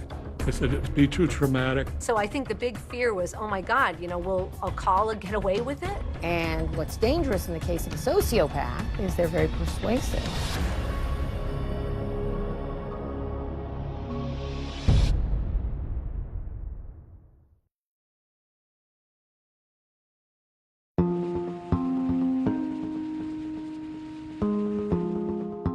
In 1971, Rodney Alcala is arrested in New Hampshire and brought back to LA to finally face charges for the rape and attempted murder of Tally Shapiro.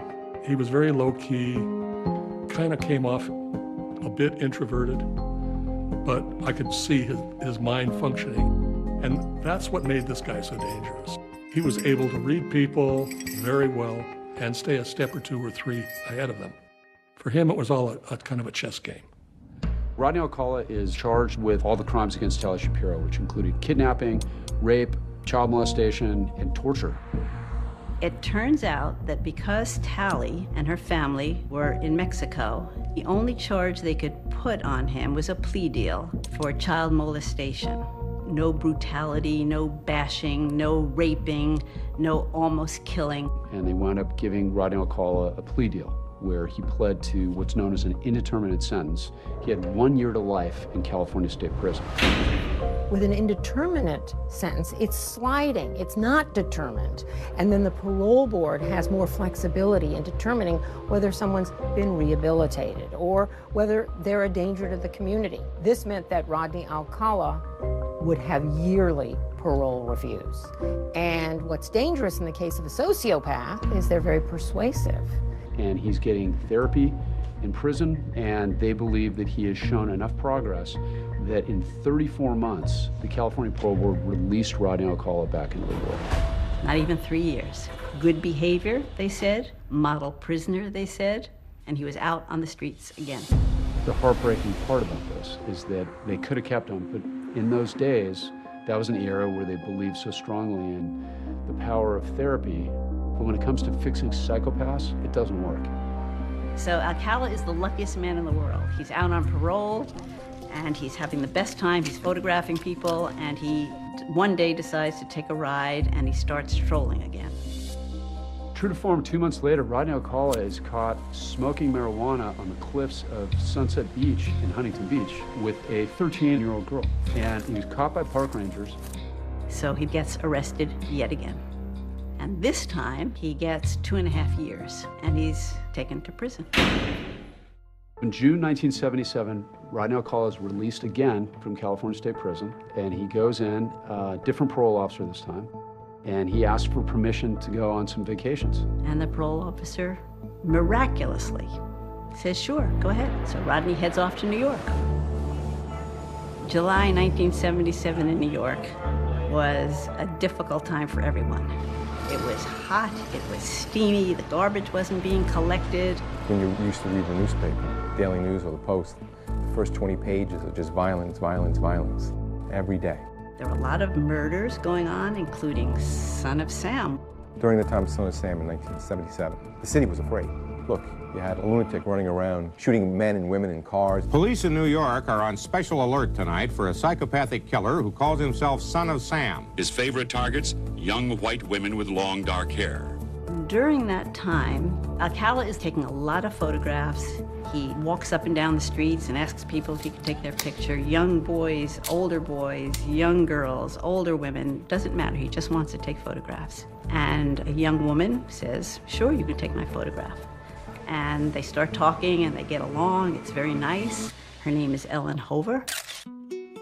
Ellen was strikingly beautiful. She had long dark hair and long slender arms and legs and carried herself like a dancer. Her father was the owner of Ciro's in Hollywood, a well-known nightclub where Sammy Davis Jr. and Dean Martin and other people appeared. Ellen was very trusting of other people. She came from a Hollywood family, grew up in Beverly Hills, and then Great Neck, and then Manhattan. Ellen loved people.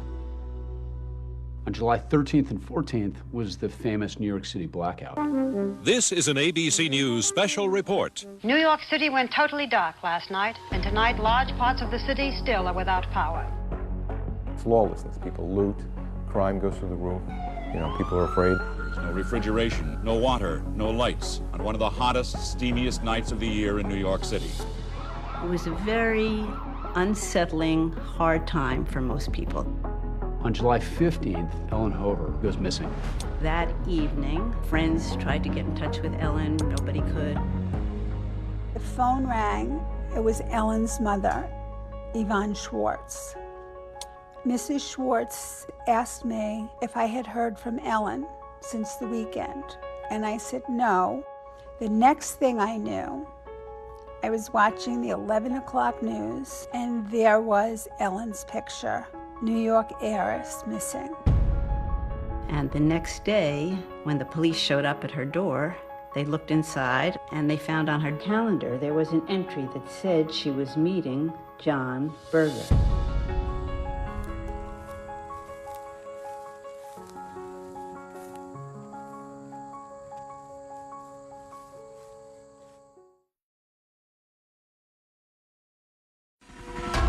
New York City went totally dark last night, and tonight large parts of the city still are without power. Ellen Hover's disappearance was a huge mystery. This was a very big deal, that this socialite, this young woman, was just gone, missing. There was nothing in her background that suggested that she would have run away. It's in the New York Times. It's on posters. It's on the news. It's the talk of the town. When the police showed up at her door, they looked inside. Nothing looks like an attack happened there, but they collect evidence, mail, notes, things like that. And one of the things they take is her calendar. And there was an entry that said she was meeting John Berger.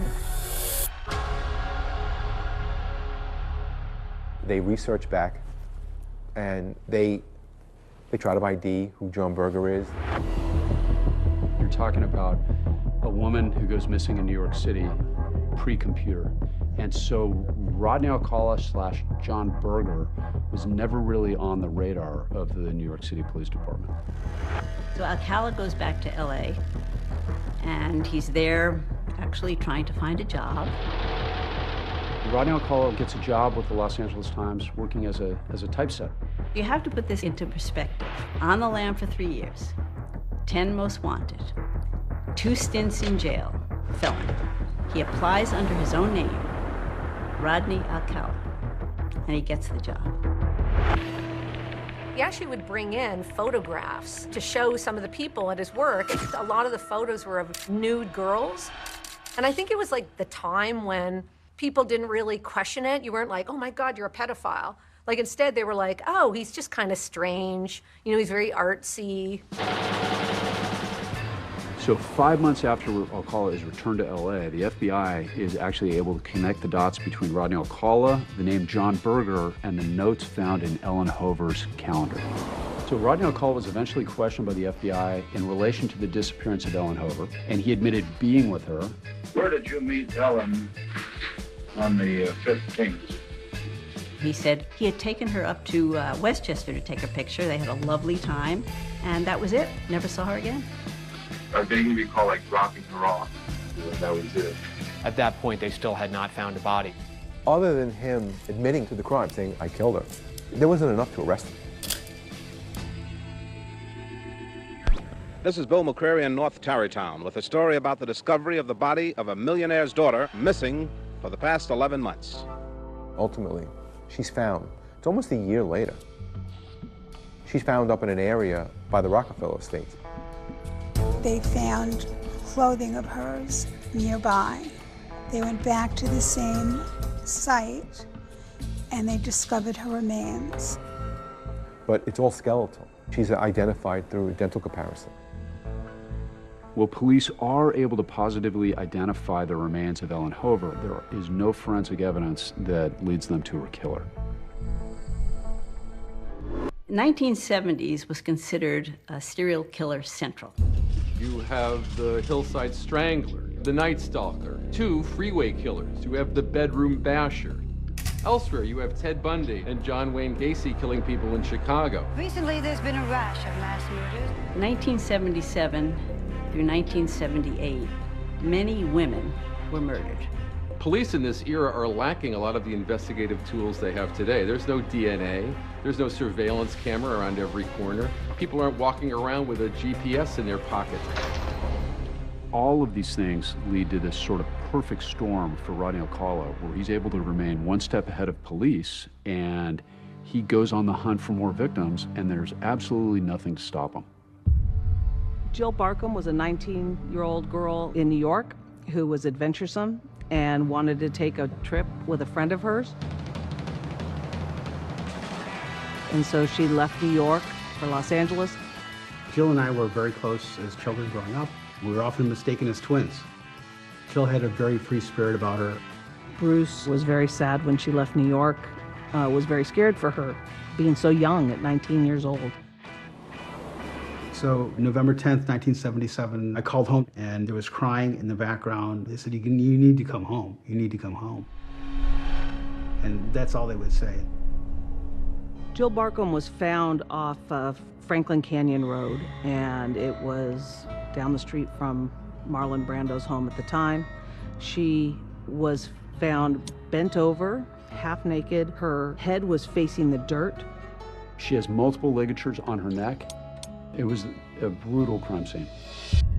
I came into a house of siblings, distraught, righteously so, and heard it from my mother directly that my sister was dead. Her face was unrecognizable. Her brother said at the funeral that he couldn't even recognize his sister. It was so mutilated. I had night terrors the day that Jill's body arrived. It wasn't just murder, it wasn't just rape, it was brutal, it was sadistic. And nobody could understand why the things happened to her. They thought perhaps this could be the work of the Hillside Strangler, because that's what the Hillside Strangler did. Strangled women and left them on the side of the road. And it complicated this investigation because Jill Barkham had a friend when she got out to LA that was actually abducted and murdered by the Hillside Strangler. In the end, the police were unable to link the murder of Jill Barkham to the Hillside Strangler, and the case just went cold. That meant the string of murders of young girls and women continued. Georgia Wickstead was 27 years old. She was absolutely gorgeous. She was a nurse that worked for cardiac care. She was from Los Angeles. She worked out of the Centinela Hospital and just recently moved to Malibu. Every morning she would pick up another nurse and they would drive to the hospital together to do their shift. And one morning she didn't show up. So the police were called to do a welfare check of her in her home. It was discovered that her window was open and the screen was removed. When the police entered her home, there was blood everywhere. Her body was completely naked and strewn on the floor, kind of posed open. The viciousness and the sadism involved in her murder is so disturbing and so profound. There was a handprint that was found on the brass bedding, but there was no one to match the palm print to. And again, that case went cold. And the third person who was found dead in the same way as the other two was Charlotte Lamb. Charlotte Lamb, in 1978, was a legal secretary living in the Santa Monica area. She had called some friends one night to go out and go dancing in Santa Monica. Her friends decided not to go. Her body was later found in El Segundo, miles away, in an apartment complex she had no connection to. She had been strangled and she'd been brutally raped and murdered. Her arms had been folded behind her back, which made her back arch to expose her breasts. She'd been posed. It's just very disturbing and incredibly sad. I met with Rodney 5 or 6 times. I administered assessments with regard to his sexual interests. Many times the rapist, killer, antisocial person will pose dead bodies, and they do want law enforcement and other people to see this. And there's a message in that. The message for Rodney is that I am here, you will remember me. So instead of hiding in the shadows, Rodney Alcala is almost fearless, and he puts himself out there in perhaps the most public way possible. Rodney going on the dating game is a great example of him being predatory, him being confident, narcissistic, and of course he wouldn't go on unless he would win. And 5, 4, 3. He always wins. Bachelor number 1 is a successful photographer. You might find him skydiving or motorcycling. Please welcome Rodney Alcala.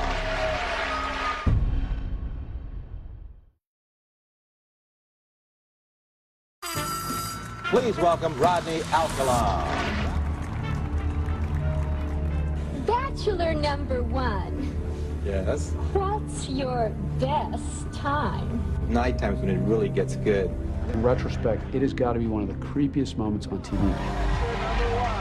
He says, I always get my girl. The so-called dating game killer is one of the country's most notorious criminals. They told us that they had found Robin.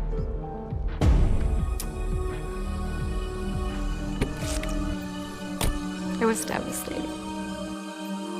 There's nothing that hurts like that. Nothing. Her plan was to shoot Alcala. She wanted to avenge her daughter. He was a sadistic killer who deserved death.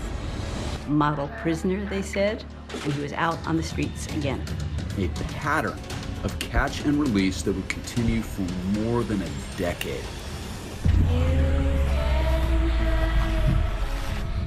All these pictures that the police had from a serial killer. His victims are still out there.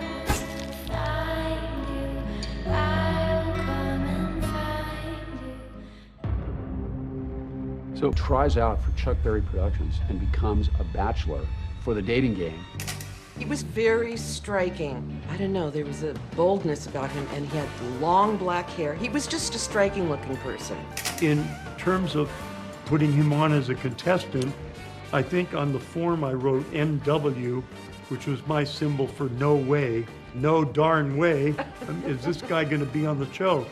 Because I noticed that he had a very strange personality. It's like, are you kidding? He's so attractive. Everyone's gonna love him. All the women are gonna love him. And I said, all right, we'll put him on a show, but we've got to surround him with two guys that have personalities and that are respectable and decent and fun. My name is Jed Mills.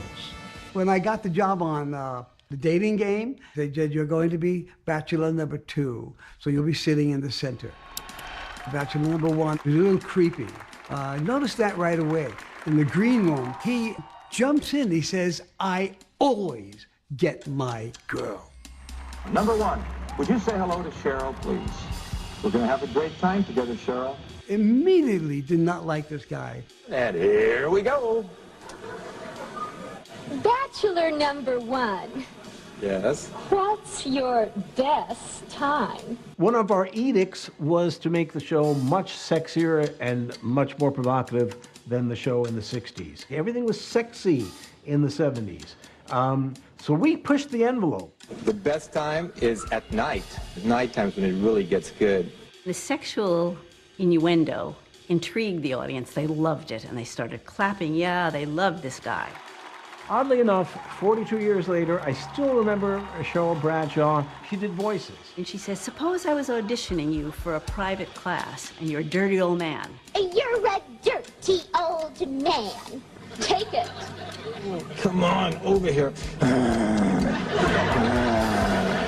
In retrospect, it has got to be one of the creepiest moments on TV. The audience is beside themselves. They love this. Cheryl Bradshaw asked about what kind of food he would be if she was going to serve him for dinner. I'm called the banana, and I look really good. Can you be a little more descriptive? Peel me.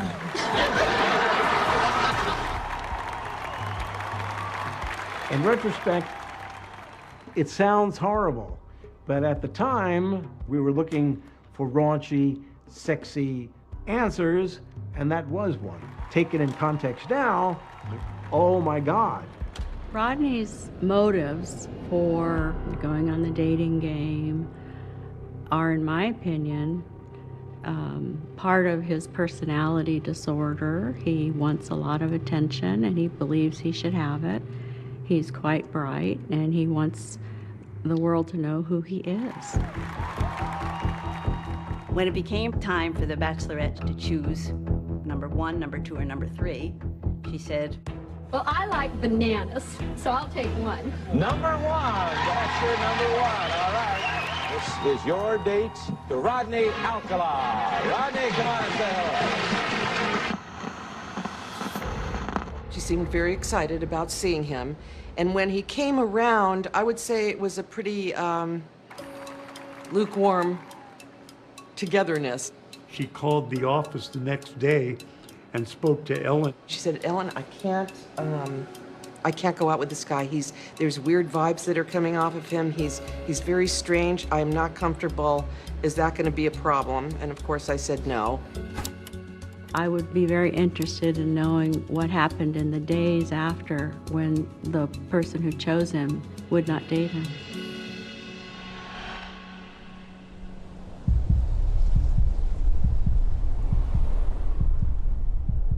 Jill Parento was a 21-year-old college student and data entry worker. She lived in an apartment by herself. On June 13th, she went to a Dodger game and came home and was never heard from again. The next day, she never showed up at work. When law enforcement entered her home, she was found in her bedroom. Her body was lying next to the bed, very similar to Charlotte Lamb's, where she was laid on her back, fully naked. She had a pillow up behind her back that propped her breasts up. So this is, again, another avoidable set of killings by this guy that should have stayed in prison. But he didn't even break stride on the continued crimes that he kept committing. My mom's plan was to shoot Alcala. In those days, they didn't have metal detectors or they didn't use them, so she got into the courtroom. She really didn't care about anything else at that point. She wanted to avenge her daughter.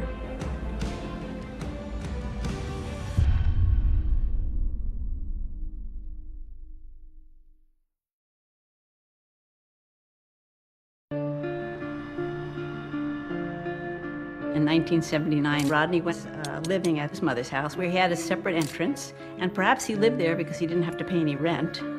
He had taken a lot of nude photos, and he would send these photos to New York and get paid for them. And they would go into pornography magazines. That's what he did. Not only was Rodney on the lam for 3 years, 10 most wanted, 34 months in prison for tally, 2.5 years in prison for a felony of giving drugs to a minor. He's out. He's free. He's on the prowl again.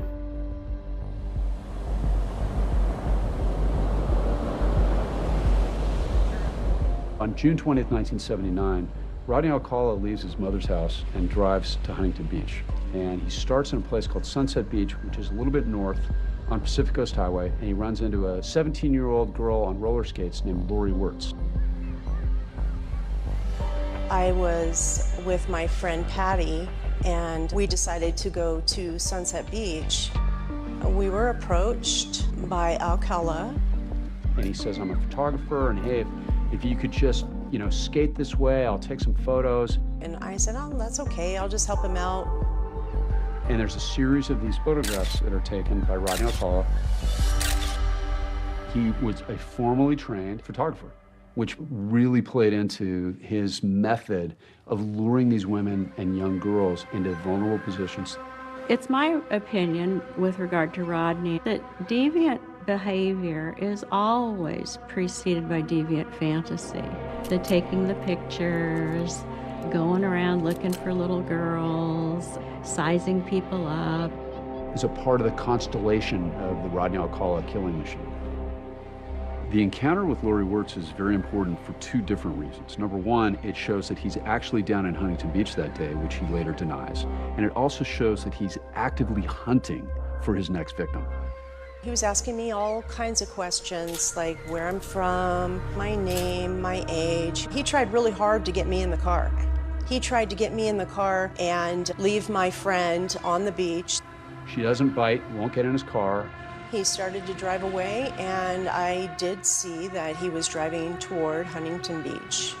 Huntington Beach in 1979 in June was chock full of kids and sunbathers and rollerbladers and people walking on the boardwalks and just having fun.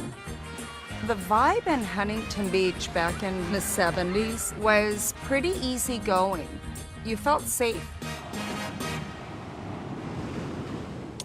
Robin Samso was a 12-year-old, blonde, blue-eyed poster child for athleticism and healthy lifestyle. I'm Robin's oldest sister. We are 2 of 4 children, 2 boys and 2 girls. Robin was the baby of the family. Her brothers, sisters, and mother all doted over Robin. She always had a spirit about her. I mean, everybody that met her fell in love with her. Rodney Alcala winds up on the beach talking to Bridget Wilbert and Robin Samso. When Robin and I crossed 14th Street is when I believe he spotted us. And what he's doing is he's saying, hey, I'm a photographer, you're beautiful, you could be a model, how about you let me take pictures? And I was having none of it. I was like, no, no. And he reached out and put his hand on Robin's leg. And that's when I grabbed her. I said, like, no, this isn't good. So one of the moms comes over and is like, who are you? Why are you talking to him? And he scurries off like a cockroach. Robin had to be at a dance class at 4 o'clock, so she and Bridget went back to Bridget's house. It was time for Robin to be going because she needed to be in the ballet studio to answer phones. That was how she paid for her ballet. Robin was ready. That is him. It's Rodney Alcala. I mean, you look at that and it's Rodney Alcala. Approximately 12 days after Robin went missing, a park ranger in the Sierra Madres at a location called Chantry Flats located some human remains. But she's been scavenged. And what that means is animals have eaten her. During their search of the area, they also found a shoe that was identified as belonging to Robin and a beach towel. And that's how they found this beautiful 12-year-old girl. I remember I was laying on the couch and the doorbell rang. And I answered the door, and it was the police. They came in and they told us that they had found Robin. And my mom broke down, as well as everybody else, my brothers and I. It was devastating. Her mother, wanted to see her daughter's body, and they had to explain to her that there is no body. There's a skull and there's bones. My mom she was never the same. It's like her life just had this big empty hole and everybody else was just on the outside looking in. They arrest Rodney Alcala at his mother's house in Monterey Park. After that, they obtained a search warrant for his mother's residence where he was living. They get inside Rodney Alcala's residence and they see a receipt for a self-storage facility in the city of Seattle. So in really good heads-up police work. Paperwork is not a part of the search warrant, so they cannot collect it. But it's in plain sight, so they write down the information. One of his sisters went to visit Alcala in jail, and they started talking about the storage locker. And Rodney Alcala is overheard saying words to the effect of, well, it's good that they don't know about the storage locker. The cops actually overheard the conversation. And they get inside and they find a treasure trove of evidence. I mean, it breaks the case.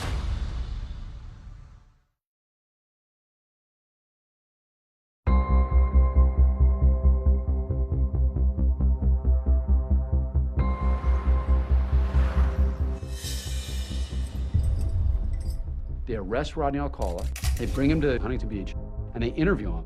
Did you show Robin? Until death, any honest events.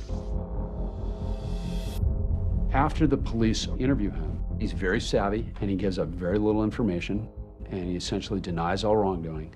They get up to this storage locker in the city of Seattle.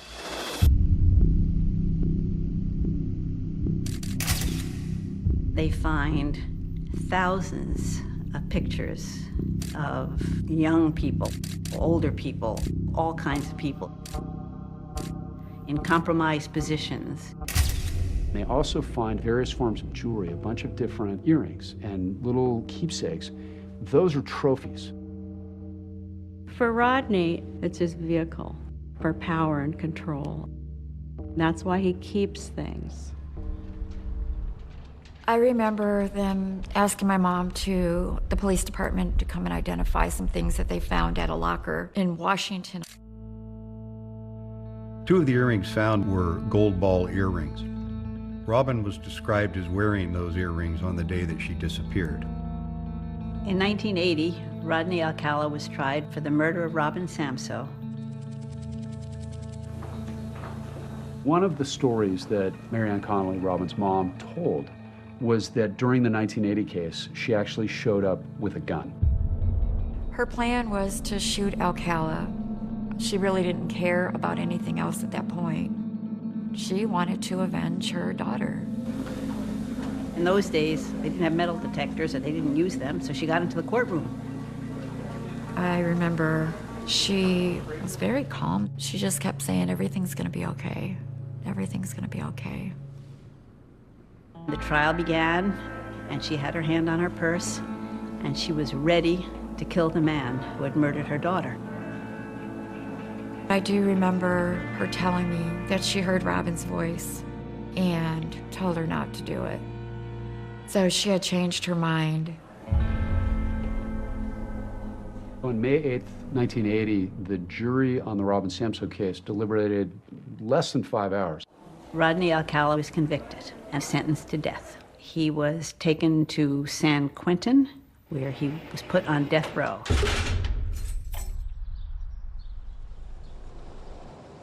Several years later, an appeal came up. And to everyone's shock and sorrow and horror, the case was repealed.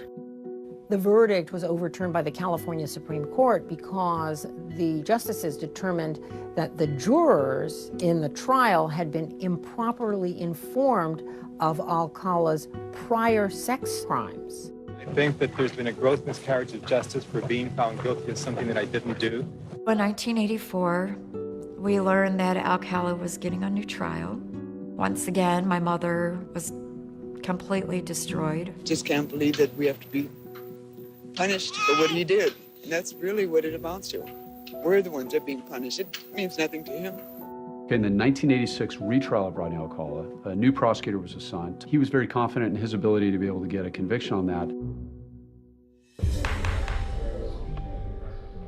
7 years to the day of Robin Samsoe's disappearance, the second jury convicted Rodney Alcala and also recommended that he be sentenced to die. The second time he was found guilty, and he got the death penalty again, and we were extremely happy. One would think that's the end. He's now going to spend the rest of his life on death row until he gets executed. Well, that wasn't the case. In 2001, Rodney's death penalty was again overturned. At this point, it's important to remember that Rodney Alcala has been in custody ever since being accused of murdering Robin Samsoe in '79. He's now 58 years old, and life behind bars has taken its toll, not only on Rodney Alcala, but also on the victims' families who've been trying to achieve justice. Twice Alcala has been convicted and sentenced to death. Twice the convictions were reversed on appeal. The main reason was an ineffective assistance of counsel claim, meaning that Rodney's attorney had not put forth a strong enough defense on his behalf. My mom really kind of lost it then. Every time this happens, it's like losing Robin all over again. I don't know if you've ever lost a child, but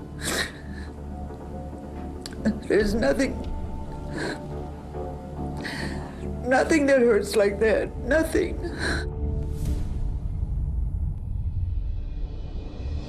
Amazingly, at this point, Rodney Alcala has escaped the death penalty 2 times, and now these victims and these families are going to be turning to me and my team to ensure that he's punished for this once and for all.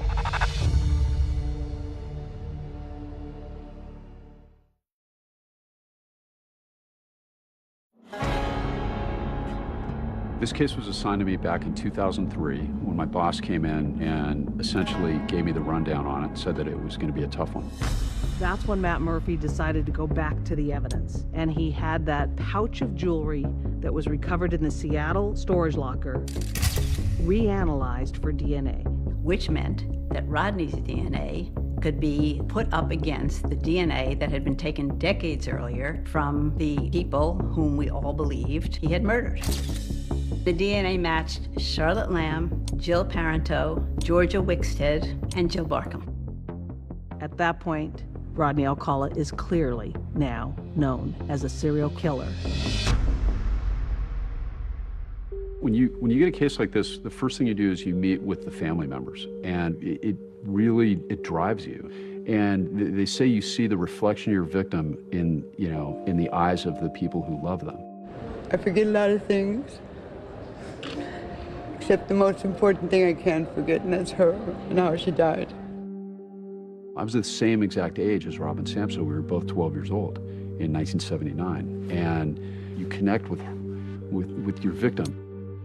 Matt Murphy was a young, talented, brilliant prosecutor, and the Alcala case would be his 107th homicide. And now we're going to be in one of my courts in front of one of my judges, and I was going to do everything I could to make sure that he faced justice for what he did. The third death penalty trial was set for 2010. Matt Murphy and I ended up being co-counsel on the case once we brought our LA cases down to Orange County. So we had all these really good professionals that came together. I came to know Rodney Alcala by being on the Orange County panel of expert witnesses. I met with Rodney. We met a total of 18 hours over a number of days. And this third time around, 66-year-old Rodney Alcala decides he'll represent himself. He is a narcissist. He has a genius IQ measured by some. So he's very brilliant and thinks that translates into being able to be a good lawyer for himself in the case. Alcala's choice to represent himself was a message to Mr. Murphy that he is equal to him. Mr. Alcala's perceptions about his own superiority should never, ever be underestimated. She's been gagged with a t-shirt shoved down her mouth. I wanted the jury to see the level of violence because one of the things that we needed to prove was torture, so that we needed to prove he intended to inflict pain on these victims. Alcala would strangle the women into unconsciousness, wait till they wake up, and then strangle them again. He knew exactly what he's doing, and he enjoyed what he was doing. So these are the facts of the Samsoe case. Because Rodney Alcala was representing himself, he got to cross-examine the witnesses, and then, of course, questioned Robin Samsoe's mom. This is what they looked like. He was questioning my mother about the earrings, trying to create doubt. Alcala tried to argue with my mother. All the jury sees is the man who murdered this poor woman's daughter cross-examining her. It was so hard watching her that I think the three of us just sat there and sobbed.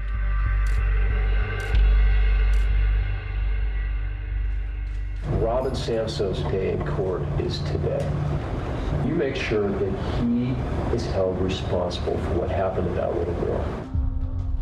Murphy, in his closing arguments, I mean, they were fantastic. He got her into his car, and he drove her up to those mountains. And Rodney Alcala smashed her face in when she was still alive. He brutalized her. He was rattled after my closing argument. because that's when he first learned, you know, he wasn't as smart as he thought he was.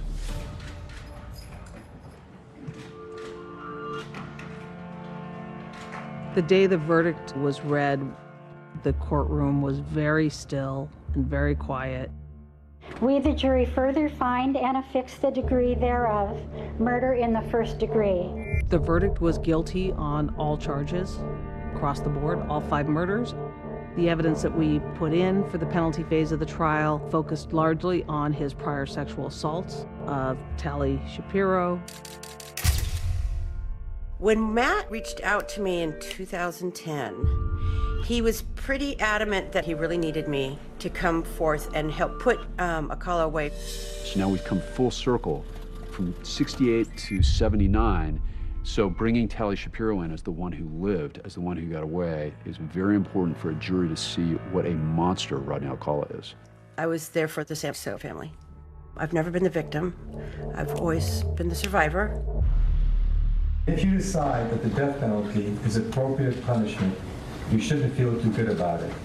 After hearing all the evidence, the jury went back to deliberate one more time, and they came back with a verdict in a little less than 2 hours. We, the jury, in the above entitled action, determine that the penalty to be imposed upon defendant Rodney James Alcala to be death. I feel like Robin's life meant something, even in 12 years. She stopped him from killing anybody else.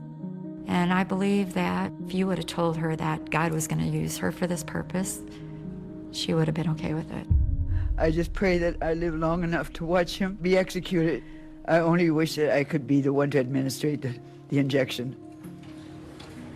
In 2019, the state of California placed a moratorium on the death penalty. So that meant that all prisoners on death row, and this included Rodney Alcala, received a stay of execution.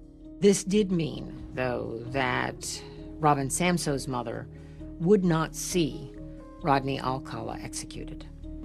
July 23rd, 2019, my mom passed away. She wanted to see that day that Alcala leaves this earth, that he just does not breathe anymore. And it's unfair. It's unfair. Somebody so cruel and evil.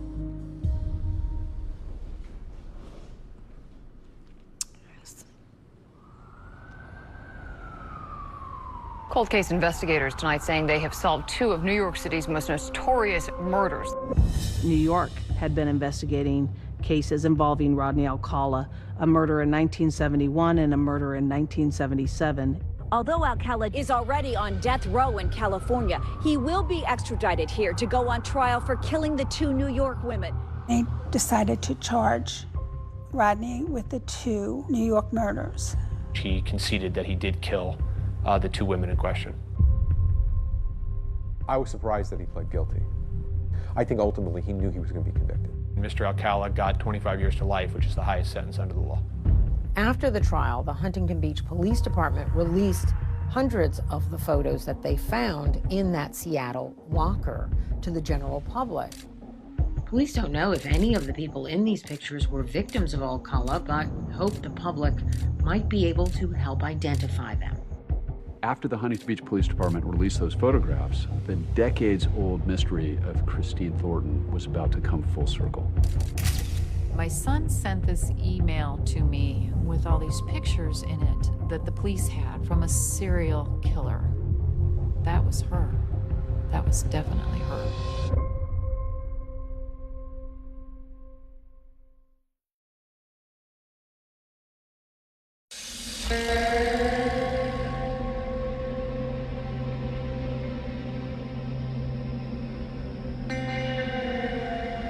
I think, you know, having Christine being gone for so long, it was difficult because, you know, we all knew that something bad had happened to her. For nearly 40 years, Christine Thornton's family assumed she was dead. She just vanished out of their lives.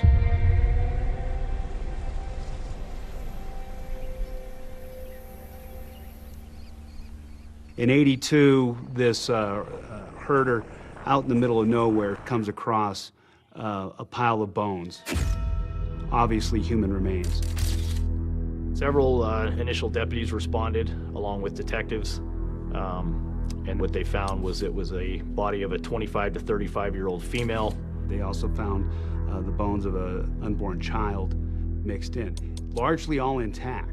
The clothing was still there, even some jewelry were all located. They couldn't determine a cause of death. What they believed was that it was possibly a strangulation because one of the pant legs was tied in a ligature. The detectives at that time they used the skull and sent it off to the crime lab in order to get a reconstruction of what they felt this person looked like. They determined that it was a young female and brunette. They unfortunately weren't able to identify her, and the case went cold. In 2013, several of the detectives, including myself, were assigned specific cold cases. So this box was almost falling apart when I initially was assigned this case. There was still bone fragment and skin tissue saved at the crime lab after all those years. If you have DNA, you run it. And then you try to find out by sending it down through CODIS and missing persons to find out if you can get a match. CODIS refers to the Combined DNA Index System. It was created in 1998. DNA is entered into a national database, and this helps the authorities find missing people and also solve crimes. I was basically told it was now a waiting game. I honestly thought I'd be 10, 20 years retired before I'd get a phone call saying that they'd identified her.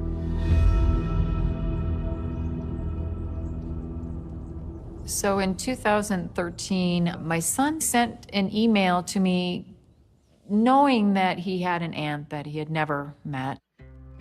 He knew the story that she went missing, and he came across this article with all these pictures in it that the police had from a serial killer.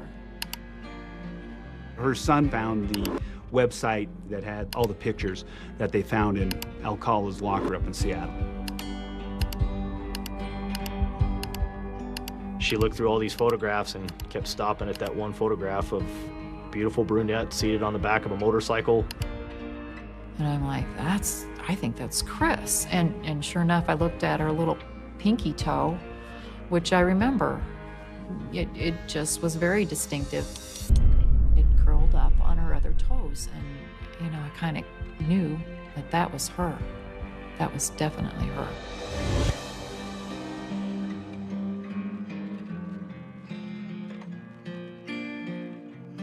At that point is when she decided to submit her DNA sample as a reference to hopefully identify Christine. Detective Sheeman came to my office to tell me that they had a match and an identification. Just shy of 2 years later is when I was off duty and I decided to check my email. The email I received identified my victim from Granger as Christine Ruth Thornton.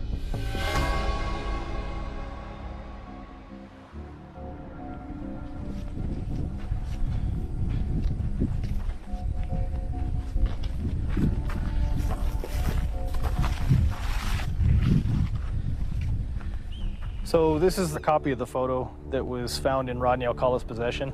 Trying to match this photo out in the Granger Prairie seems almost impossible. I thought we had enough evidence to possibly charge him, but before we did that, I wanted to speak with him. I've done hundreds and hundreds of interviews in my career, but I told myself, how the hell do you interview a serial killer?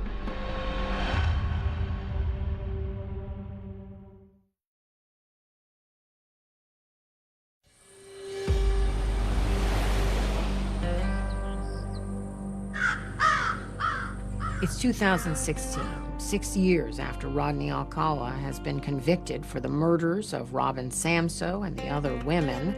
He's 73 years old and his health is failing. He's confined to a bed at Corcoran State Prison, and that's where Wyoming officials come to confront him for the murder of Christine Thornton. As we got in there, It was dingy-colored pink peach in Alcala's medical cell. It was like something off a horror movie, paint peeling off the walls, flies buzzing around the room. It's something that I'll never forget, seeing him lying in this bed. And I remember looking at him going, this is him. I identified myself, read him his rights, and we started pulling out photographs of the original crime scene. Now he knew why we were there. This area look familiar? Part of the area. What do you mean by part of your area? My name is I've been in this area. I couldn't believe it. It's almost like it's his killing field. We also showed Rodney Alcala the picture of Christine seated on the back of his motorcycle, and it gives me chills even today to remember his reaction. Talk to me about the picture. What picture? The picture that you're pointing at. What's on your mind? Talk to me. Rod, talk to me.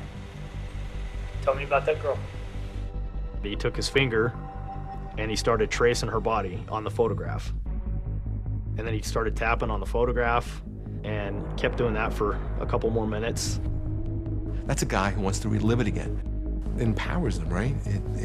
He would relive that. You could see his eyes moving in his eyelids, almost like he had relived that moment, that entire moment, for however long it lasted with Christine out in the desert. Do you know her? Yes or no? Yeah.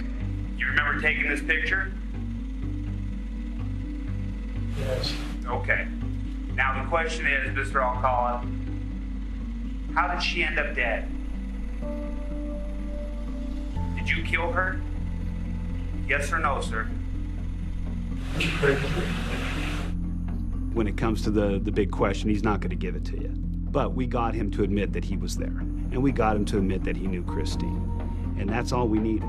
So Rodney Alcala was eventually charged with first-degree murder in Sweetwater County, Wyoming. They informed me that he was not able to travel without great expense. And so I made the decision that I was not going to try to bring Alcala back to stand trial in Wyoming. Best place for Rodney Alcala is exactly where we left him. Seeing that jail cell and that setup that he's in, he's where he needs to be. It was disappointing that we weren't going to get a conviction on her murder, but the good thing about all of this is that this man has been brought to light as being a serial killer. His victims are still out there. Over the years, Rodney Alcala was given multiple opportunities to disclose those victims, whether part of plea deals, to avoid the death penalty, but he continuously refused to give up that information. He has memories that he has kept secret from everyone. That power gives him gratification, and him having crime can be solved.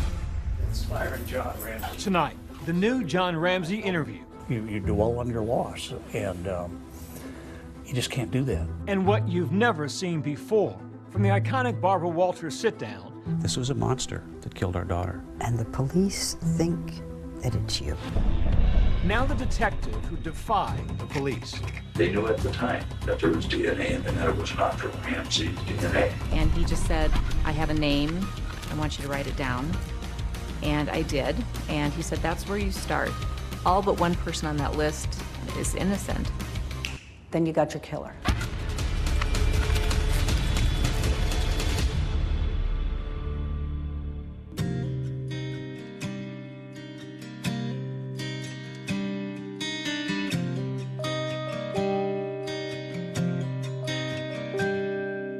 She was a beautiful child of God. We knew she was special. We knew she was going to make a difference. We certainly didn't expect it to be this way. And yet, here's a child who is known literally around the world. So she did become special.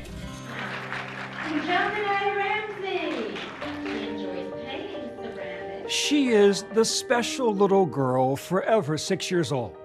While JonBenet Ramsey remains frozen in time, her father has endured nearly 3 decades without justice. without answers, and without his daughter. I sat down for a new interview with the now 81-year-old John Ramsey. Hello, sir. Byron Fitz. Byron John Ramsey. I had John Bonet bless my life for 6 years, and she really was a blessing. Just an amazing little kid. She was daddy's girl. She was daddy's girl, big time. Do you allow yourself to think, what if this hadn't happened? I don't. I did run into one of her little friends on the street who was now, 30 and an adult, and that was a little bit of a jolt to think, wow, that's could have been John Bonet. She's still my little girl. That's the picture I have in my head when I think of her. Ramsey has renewed hope that his daughter's killer can finally be found, confident that advances in DNA technology are the key to solving the mystery. There's been a number of old cold cases solved using this genealogy research. There was no more important story in the country than the disappearance and the death of your daughter. Police have still not named a suspect. It's now been 12 days since Jean Benet Ramsey was murdered. Officers have spent more than 3,000 hours processing evidence and interviewing more than 90 people. With all that attention, all that scrutiny, why hasn't this crime been solved? One simple reason: the police have refused help that was offered. They had no experience. They didn't have a homicide department.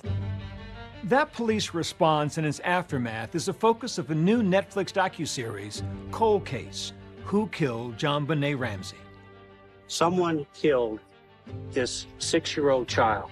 You have a small-town police force that gets a crime that they're not used to. Is it fair to question the Boulder Police Department's experience, ability to investigate a homicide? I don't think so. Just because you have one homicide in a year, I think is actually a sign of remarkable strength in a community. This was the first murder in Boulder that year, and it was December 26. So they don't have a lot of murders, particularly where a little girl is tortured to death. John Ramsey worked with award-winning documentarian Joe Berlinger, who says he wanted to shed new light on what he calls one of the most brutalized families in American history. Obviously, he wasn't legally wrongfully convicted, but he was wrongfully convicted, and his wife, Patsy, the family, were wrongfully convicted in the court of public opinion. You still feel like it's a cloud over your family name? Yeah. Because I guess because there are still people in the country who still believe absolutely that your wife were responsible. No doubt. And we could have the killer confessed, arrested, in prison, and there'd still be 5 to 10% of the population that, yeah, it was the father, or yeah, it was the mother. The hit docuseries has sparked a new generation of interest on social media. Okay, one of my girlfriends and I have a new John Benet theory, and I want to float it. I just finished the John Benet Ramsey new documentary on Netflix, and holy I need to know what happened to Jean Benet Ramsey. With the wave of renewed scrutiny, the Boulder Police Department issued a video statement last month. So much of how law enforcement works has changed in the last 30 years. There are a number of things that people have pointed to throughout the years that could have been done better, and we acknowledge that is true. However, it is important to emphasize that while we cannot go back to that horrible day in 1996, our goal is to find John Benet Ramsey's killer. That horrible day in 1996 began at Christmas time in the storybook neighborhood where the Ramsey family lived in Boulder, Colorado. There's a saying here in Colorado that Boulder is 30 square miles of fantasy surrounded by reality. It's very wealthy, it's well-to-do. John and Patsy Ramsey lived in a 6,700 square feet Tudor there on 15th Street. John Ramsey was the CEO of a computer services company. He'd suffered tragedy before when his 22-year-old daughter, Beth, died in a car accident. In 1980, he married his new wife, Patsy. By all accounts, they were a happy couple. Patsy was a high society woman. I'm a daughter, I'm a sister, I'm a friend, I'm a wife and a mother. John used to just tell people that I invested in futures, the futures of my children. That's how I usually answer my occupation. John and Patsy Ramsey had 2 children together. Their firstborn was Burke, 9 years old, and John Benet, 6 and a half, in kindergarten. My name is John Andrew Ramsey, Jean Benet's half-brother. Jean Benet was just an energetic and fun kid. Patsy Ramsey was a former beauty queen. Miss West Virginia. By the time JonBenet was 4 years old, she was in the pageant system herself.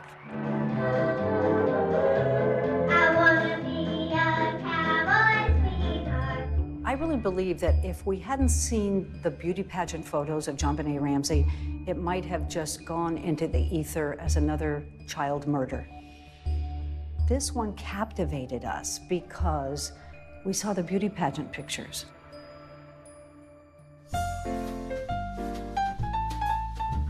Hello, I'm Patsy Ramsey. This is JonBenet. She's 4, Burke is 7. Christmas was Patsy's favorite time, and she really went all out. She had a Christmas tree for every room, and every tree had a theme. The windows were done with garland, the staircases had garland, there were red ribbons everywhere. And from all of us at our house to everyone at your house, Merry Christmas and the happiest of New Years. There was plenty to celebrate that Christmas of 1996. Patsy had been battling ovarian cancer and was finally in remission. On Christmas morning, the family opened presents in their home. They were going to a friend's house for dinner that night. We were going to leave early the next morning for a trip to our summer cottage in Michigan. So we came home, set the alarm, and went to sleep. This is your first extended interview. In 2000, Barbara Walters spoke to the couple about that terrible day. You get up, you're dressed. What happens? I went down our steps from our bedroom to the second floor. Then I started walking down the spiral staircase. And as I came to the bottom of the stairs, there were 3 pages neatly laid across one of the runs of the stairway. She picked up the note and she started to read it.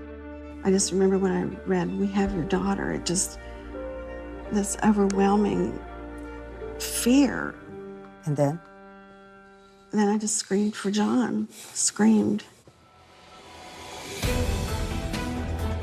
Take me back to that day. I was shaving or getting dressed and I heard Patsy scream, and we called the police immediately. We have a kidnapping. Hurry, please. Explain to me what's going on. What's your name? Are you Patsy Ramsey? I'm the mother. Oh my God!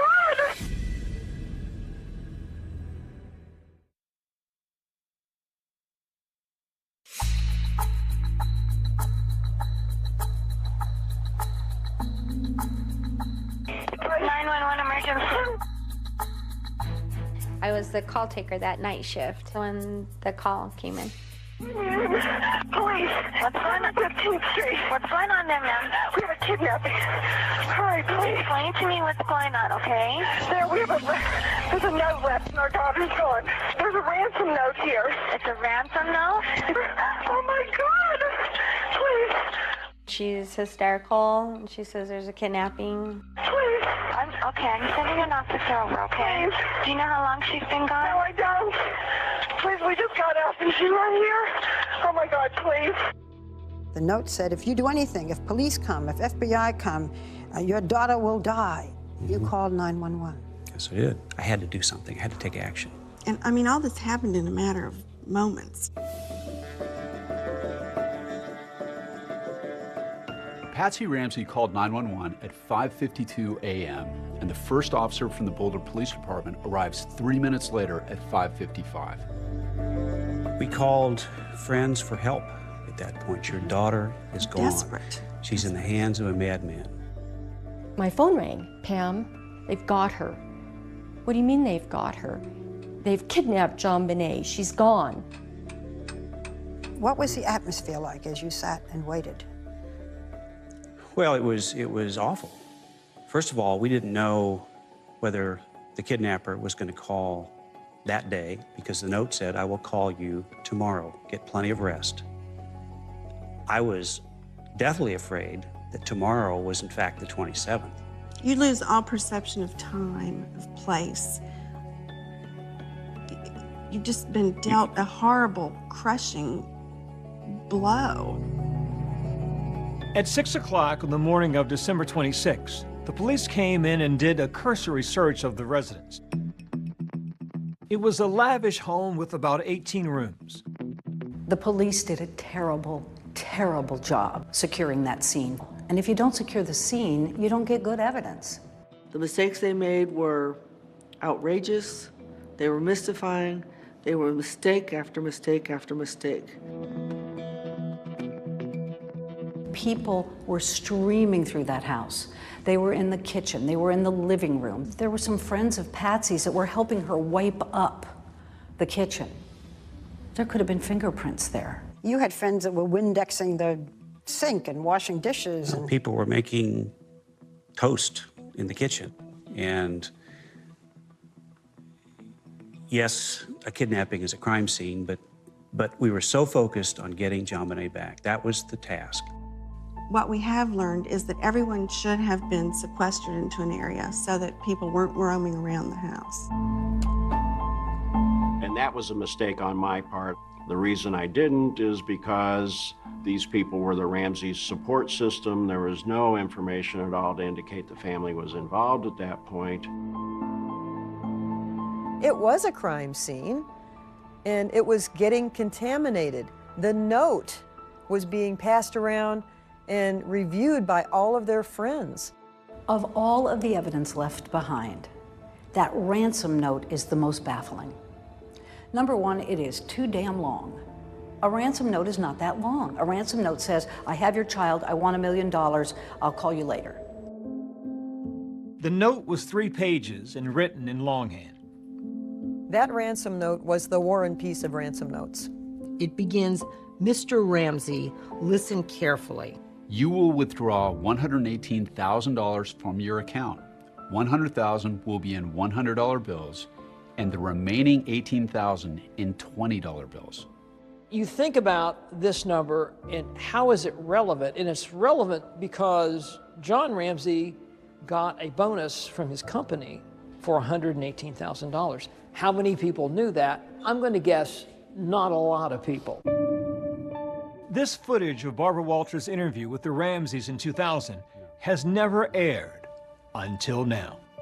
the ransom note asked for an odd figure, $118,000. That was a bonus that you had received. Well, that was one of the theories that I came up with, that it was close to the net amount I'd received that year as a bonus. 118 means something to the killer. We know that. We believe that. Whether it's tied to my bonus or something only the killer knows, we don't know. Did you know that your husband got this kind of a bonus? Not at the time, no. Lou Smit, a detective who would later be brought into the case to re-examine the evidence, noticed something else unusual about the ransom note. Some of the phrases appear to mimic lines in movies about kidnappings. Lou Smit recorded his observations about the case. John? The movie Ransom was playing in Boulder. I have your son. Oh, Jesus. I want $2 million. Oh, God. In that particular movie, a fat cat industrialist, his son was kidnapped. There's a lot of the same verbiage in this note as was in even the note that was written in that particular movie. If we catch you talking to a stray dog, she dies. A kidnapper says a similar line to Clint Eastwood in the movie Dirty Harry. If you talk to anyone, I don't care if it's a Pekingese pissing against a lamppost, the girl dies. You and your family are under constant scrutiny, as well as the authorities. Don't try to grow a brain, John. That's a line used by a terrorist in the movie Speed. Do not attempt to grow a brain. Our guy's a real watcher of that particular type of movies. The ransom note was a vital piece of evidence. Police need to figure out who wrote it and when.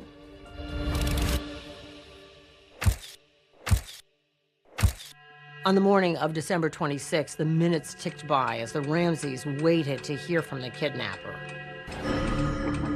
It was awful. The kidnappers had written that they would telephone you by 10 a.m. All I prayed for was he would call. But it would be a discovery inside the house that would change everything. I was praying. Linda Arndt had said to me, we're hopeful that the kidnappers will just drop JonBenet off someplace. And I kept looking out the window, clutching this cross and just imagining that she was going to come running down the street. They're waiting for a telephone call from the kidnapper. What's going to happen next?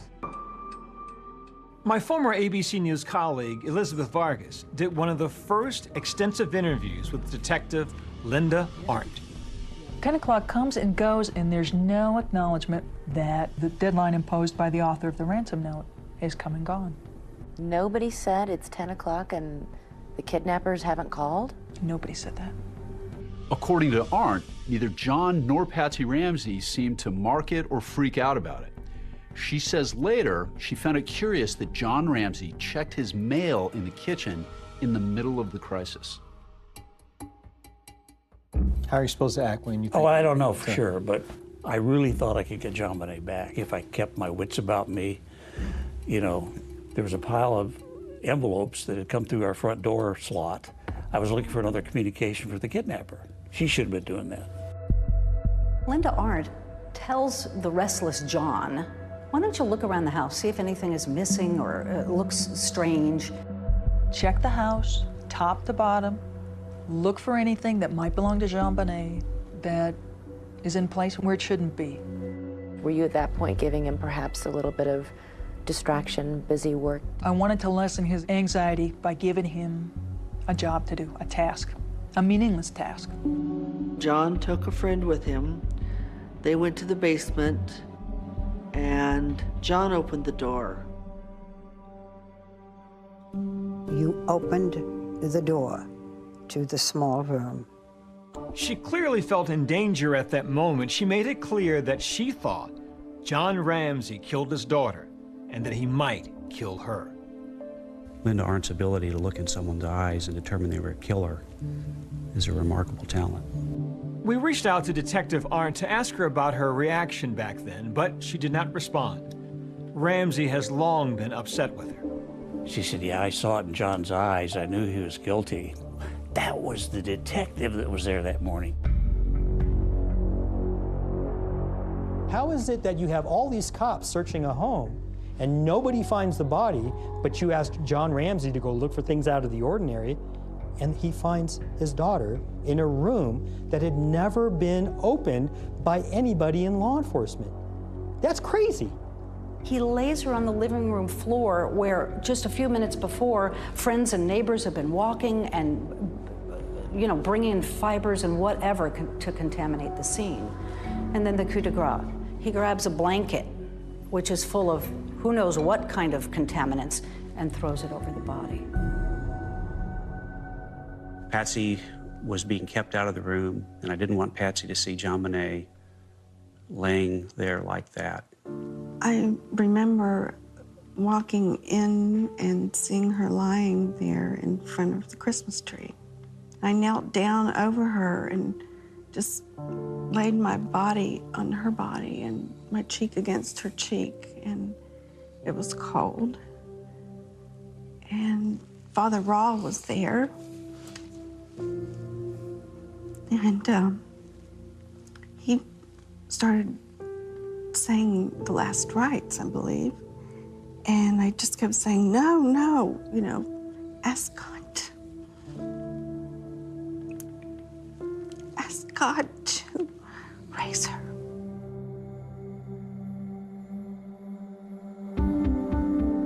So the kidnapping of JonBenet Ramsey has turned into the murder of JonBenet. JonBenet Ramsey was violated and murdered in a horrific way. Many injuries to this little girl's body. The x-ray of her skull shows a massive fracture. This is an 8-inch skull fracture, so we're talking a major blunt force. This is just a massive blow. But the ultimate cause of her death was strangulation with something called a garrote. It's a device of a string, and it's wrapped around what ends up being a piece of a paintbrush. And what happens is, as JonBenet is losing consciousness, she's leaning forward. And so this gets tighter and tighter, and you can see how it cuts into my hand. You can see exactly why it cut into her neck. And that ultimately, according to the ME, is what killed her. If you look at the autopsy report, JonBenet died while being tortured. She was alive while she was being tortured.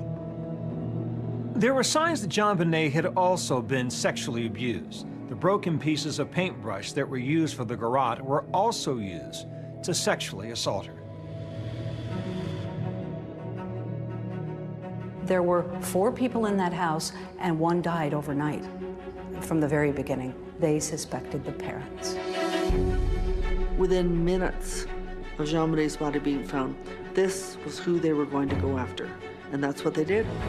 The police are thinking, we got to talk to those parents, and we got to talk to them right now before they start getting their story straight together.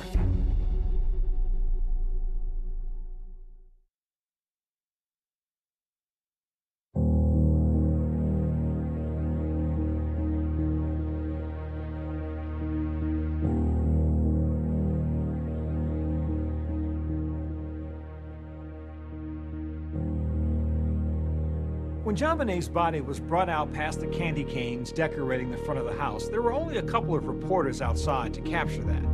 And then the media frenzy started. JonBenét Ramsey, the little girl in Colorado, was murdered. Beauty queen JonBenét. JonBenét's murder has frightened residents of Boulder. News outlets from around the world had descended upon Boulder and were just hiding in trees and bushes and digging through our trash, following me around town. I mean, it was war. The JonBenét Ramsey case was completely out of control. You also have to remember the O.J. Simpson case had wrapped up. The 24-hour news cycle, their content had dried up. And so along came the Ramsey family, and we fit right into that slot. JonBenét Ramsey was a precocious 6-year-old. She had been strangled to death in the basement of her own home. You have the shock, this incredibly horrendous crime. And then you have these videos that surface of this beautiful young girl. JonBenét Ramsey! Dark blonde hair and green eyes. Dancing in her costumes, and those were the first viral videos. She'd like to become an Olympic ice skater. People who didn't really grow up in the South and understand that industry, the industry of beauty pageants, thought it was the most horrible exploitation of a child they'd ever seen. So when those images started playing across the television, people started thinking, what's wrong with that family? For many, this was their first glimpse into the world of child pageants. Long before shows tested 15 like Toddlers and Tiaras. Number 65, Alana. But John Ramsey tells me it was something that would bring joy to JonBenét and his wife, Patsy. The pageant photos came out, and that made it more juicy. Yeah. And that was just something that Patsy and JonBenét had fun with. JonBenét never participated in what I would call a beauty contest. She participated in a talent show. She would sing and dance? She would sing, she would dance. I want to be a cowboy sweetheart. I want to learn to rope and to ride. These were such a small, minuscule part of what JonBenét was all about. I think it's just because the photographs were so available and so beautiful that it took on a life of its own. It's part of what turned it into an international circus. This little girl's image was everywhere overnight. The biggest negative factor about John and Patsy Ramsey was that they had allowed their daughter to be in child beauty pageant contests, and people did not like them. But to think they would murder their own daughter was unimaginable. Yet police found evidence that, in their minds, pointed towards the Ramseys. When you start with children of this age, when they die, tend to die at the hands of their parents. So the focus is naturally going to be on the parents to begin with. Now, in the house, the ransom note is written on a pad that belongs to Patsy. This is the notepad. This location right here is where the note was physically found by Patsy. The pen that was used was in the house. The garrote that was used in JonBenét's murder also got the attention of investigators because of what it was made of. It basically is an artist's paintbrush that's broken, and what's important is that it actually came from Patsy's art supply. And there were even fibers on the backside of the duct tape that had been on JonBenet's mouth from Patsy's clothing. And that was important, but Patsy lived in the house, so those could have been there anyway.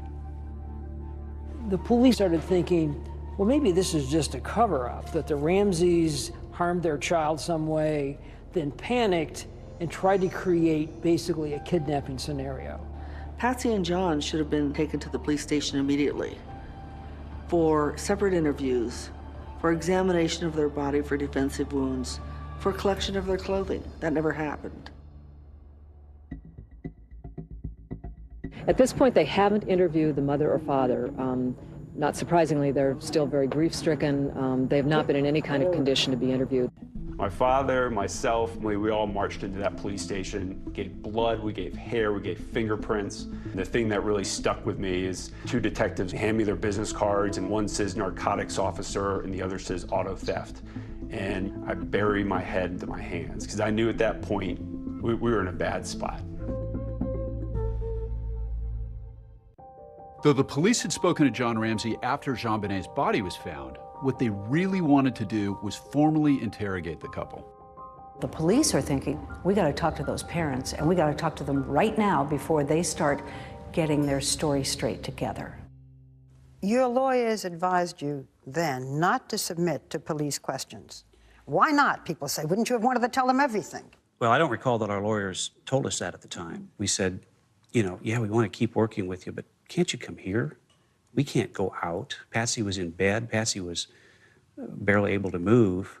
We were perfectly willing and anxious to work with the police to find the killer. We had a higher priority at that point, and that was to bury our daughter. The family is flying the body back to Atlanta for burial.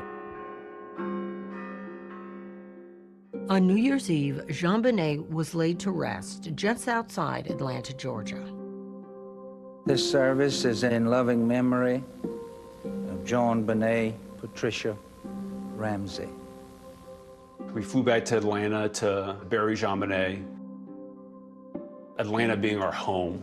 Atlanta being where my oldest sister Beth is buried. We give thanks today for JonBenet, for the love that she had for her parents. I want to go back to the funeral. Whatever we do, we're gonna go through it together. We may not get far, but sure as the star, wherever we are, it's together. Wherever we are, it's together. We sang that. She and I sang that together. We'd sing it driving in the car, and we just knew that we would always be together in everything. I wanted my children to know that I was with them through thick and thin, regardless of what happened in life. You know, unconditional love. Oh, look at that. You can go places now. Everybody wanted to see these parents. Everybody wanted to talk to these parents, especially the police. When you realized that you two were the prime suspects, what did you think?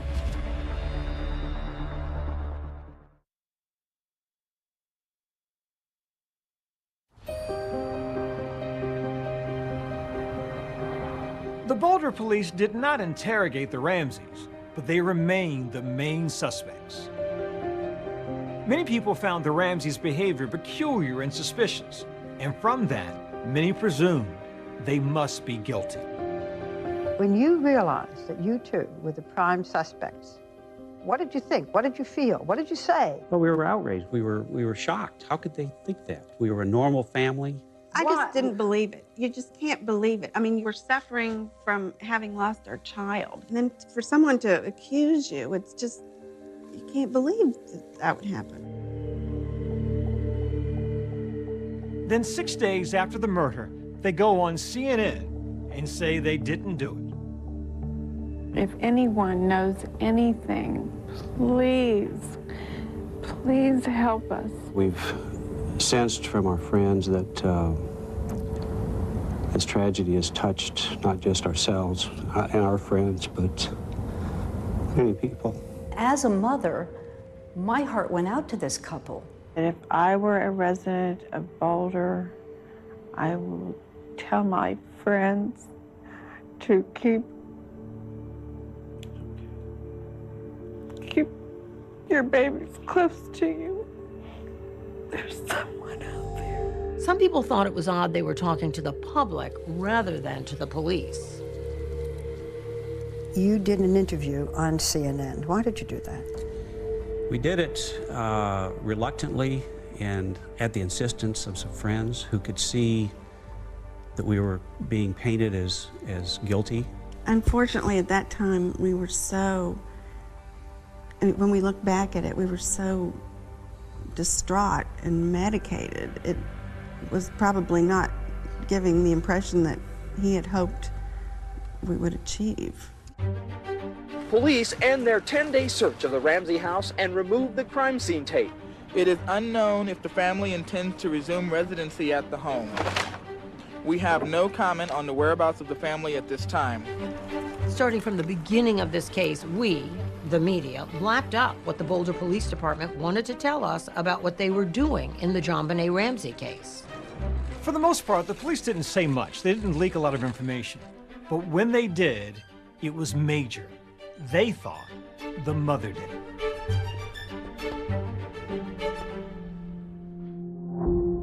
Some people who believe Patsy killed her daughter believe it was over bedwetting and then staged it to look like an intruder. The bedwetting theory was a big theory at the time. I'm a cancer survivor of stage 4 cancer. When you are standing on the brink of death with a terminal illness, your priorities suddenly line up. Bedwetting is totally insignificant. I love my children. I wouldn't harm them for anything in the world. But many Americans were riveted by the possibility that the Ramseys might have done this. Some of the authorities have said that you staged this, that you loosely tied your daughter's hands, that you put the noose, the garrote, to make it look as if some terrible person had done this, that this whole picture was staged. Well, that's absurd.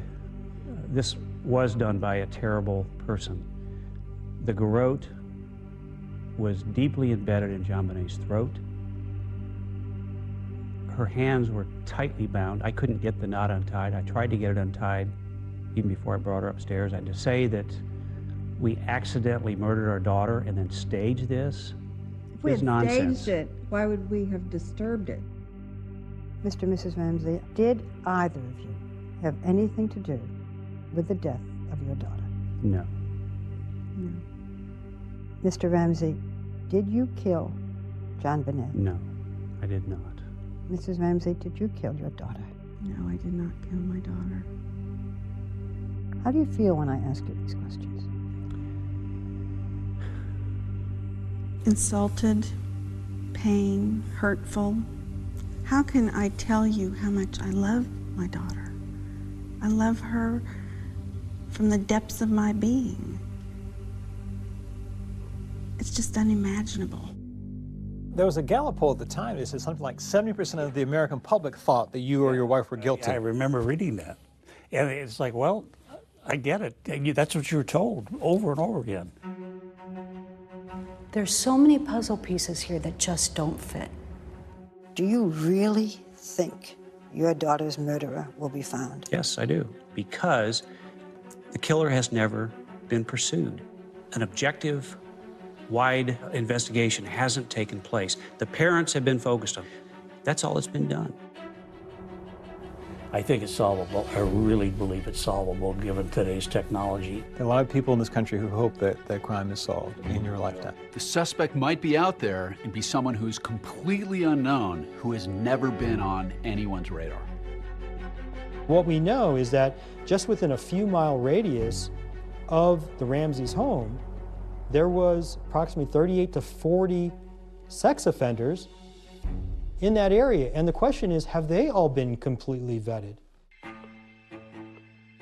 And decades later, granddaughters of one of the investigators joined the search for the killer. There's a lot more evidence to cover and more myths to debunk. But I do want to get the truth out there. Was it an accident? Was it intentional? Premeditated? I want to say something to the person or persons that took this baby from us. The list of suspects narrows. Soon there will be no one on the list but you.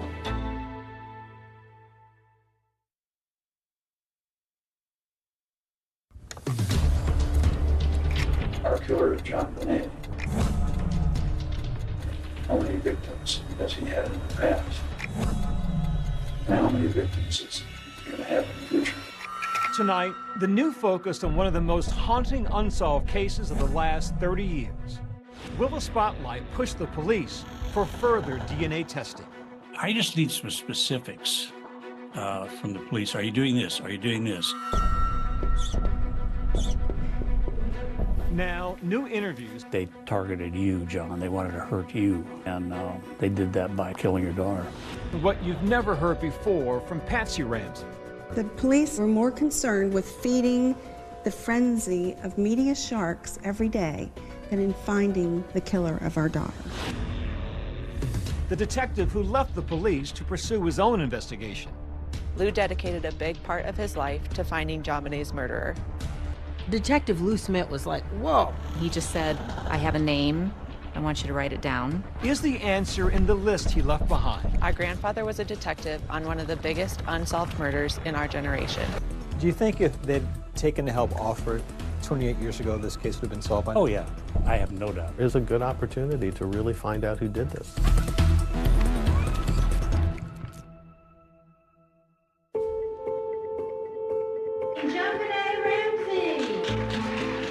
JonBené was an entertainer. She would entertain at the drop of a hat. She loved to sing and dance and perform. It was a natural for her. I competed with JonBené. She had all these wonderful costumes and outfits, and she had this presence. Third runner-up, JonBené. It wasn't really a competition to her. It was more of like, this is fun, like let's go on stage and do that. My name is JonBené Ramsey, and I'm 5.5. What is your favorite animal at the zoo? The monkeys, because they laugh and stuff and hang around. Today, JonBené Ramsey would have been 34 years old. I was her age. She would be my age now. She would be pursuing her own career. She never got to grow up. She is frozen in time now. Case right. And, you know, I think we're making efforts to meet that challenge by involving people like Lou Smith. My name is Lou Smith. I'm a retired homicide detective from the Colorado Springs Police Department. Legendary guy. And he said, I follow the evidence. I have got to follow the evidence. Doesn't matter what my opinion is, what I might think. I follow the evidence. And he did. And that takes a lot of discipline. Smith had a history of closing cases. He had such tenacity. He was a bulldog. Once he got something in his mind, you know, once he got the reins in his teeth, he was not letting go. Lou Smith was my father. He was just known as, you know, the detective that solved cases. When he got to a murder scene, he spent time dictating everything he saw. Where the sun was in the sky, what the weather conditions were like, what the neighboring houses looked like. The legend of Lou Smith is now the stuff of podcasts with granddaughters Jessa and Lexi unspooling the crime for a new generation. He advocated for the victim and stood in their shoes. So that's why we've chosen The Victim's Shoes as our podcast name. Prior to this case, Lou Smith had investigated over 200 homicide cases that led to arrests and convictions. Lou dedicated a big part of his life to finding JonBenét's murderer. When he started his investigation, he felt like everybody else did, that it was probably one of the two parents. It seemed as though the parents were probably involved in it. I thought this would be a fairly easy case. I thought it would be a slam dunk. And I even remember talking to my daughter. I kind of joked with her, saying that, you know, if somebody did get in the house, it must have been Santa Claus coming down the chimney. It was within a couple of days after my dad started on the investigation, when he had a chance to review pictures, the evidence, that he was already saying, I think that they need to look the other way. He was already noting in his journal that he felt that they needed to look at an intruder. Lou came up with the intruder theory. You can't think about that theory without associating it with Lou Smit. The first thing that stood out to him was an open window in the basement. There was a suitcase propped up against it. He didn't buy the Boulder Police Department's conclusion that no one could get in that basement window. He began to say maybe somebody did get into that house. And I'll show you how easily it can be done. So what did Lou Smit do? He went and climbed in the window himself with a camera rolling to prove that it could be done.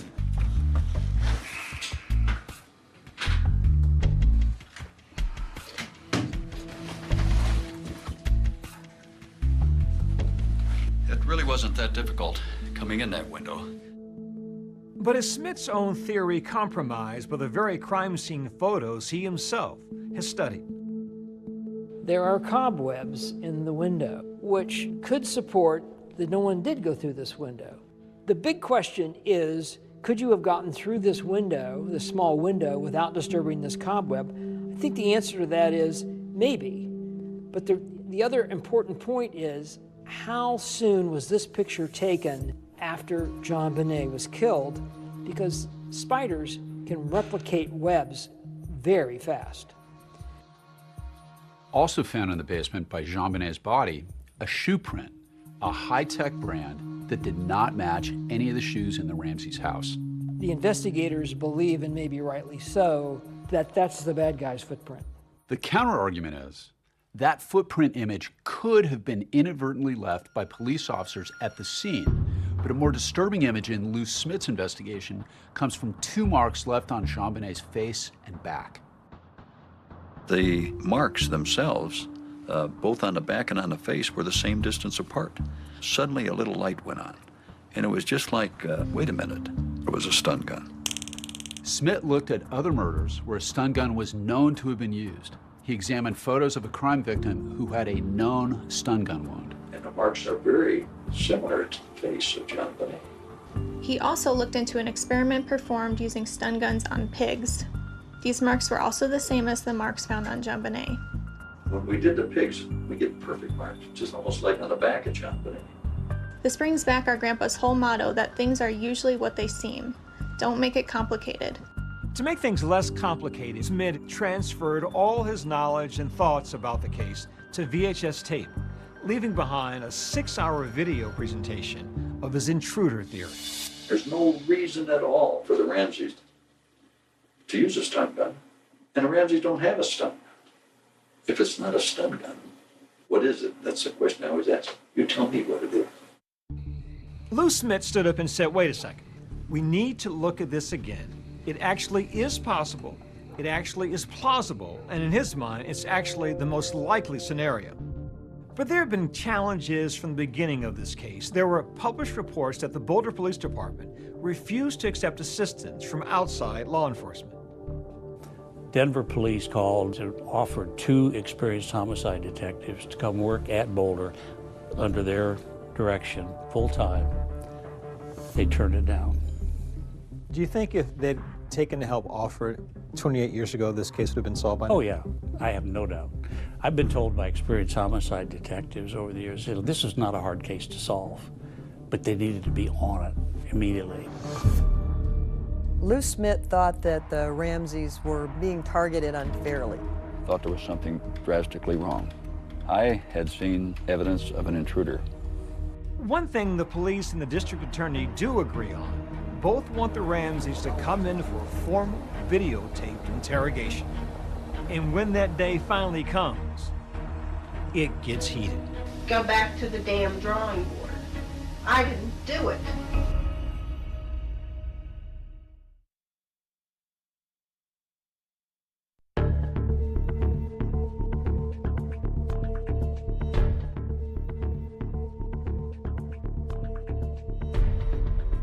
Within a few weeks of JonBenet's murder, police had an important clue. The discovery of foreign DNA found underneath her fingernails and in her underwear. DNA that does not match the Ramsey family, and it shows a foreign male presence. They sat on that for months. They knew at the time that there was DNA in her panties, that it was mixed foreign DNA, and that it was not the Ramsey's DNA, not Patsy's, not John's, and not Burke's. Detective Lou Smith was like, whoa, while you're pouring water all over the intruder theory, you're not revealing that you have unidentified DNA and it doesn't match anybody in the Ramsey family. Lou is just incensed that the focus is still being, well, it could be Patsy, maybe we need to get her to confess. The police had eventually interviewed the couple 4 months after JonBenét's death, but now authorities want the Ramseys to come in again for videotaped interrogation. There were months and months of negotiations. Things about whether they could be videotaped. What are the questions going to be? Should the Boulder police be a part of it? Because the Ramseys said, we don't trust the police. We don't want them there. Ultimately, the interrogation took place at a different police department, and the Boulder police had to watch it from another building. The Ramseys finally sit down with the police for 3 days of videotaped interrogations in June 1998, a year and a half after JonBenét's murder. We were there for as long as they wanted, would have stayed for 2 weeks had they wanted. The myth that we didn't cooperate is nonsense. When you were interrogated by the police, you were interrogated separately. Yes. Today is Wednesday, June the 24th, 1998. I'm president of the Broomfield Police Department. Tricia Ramsey.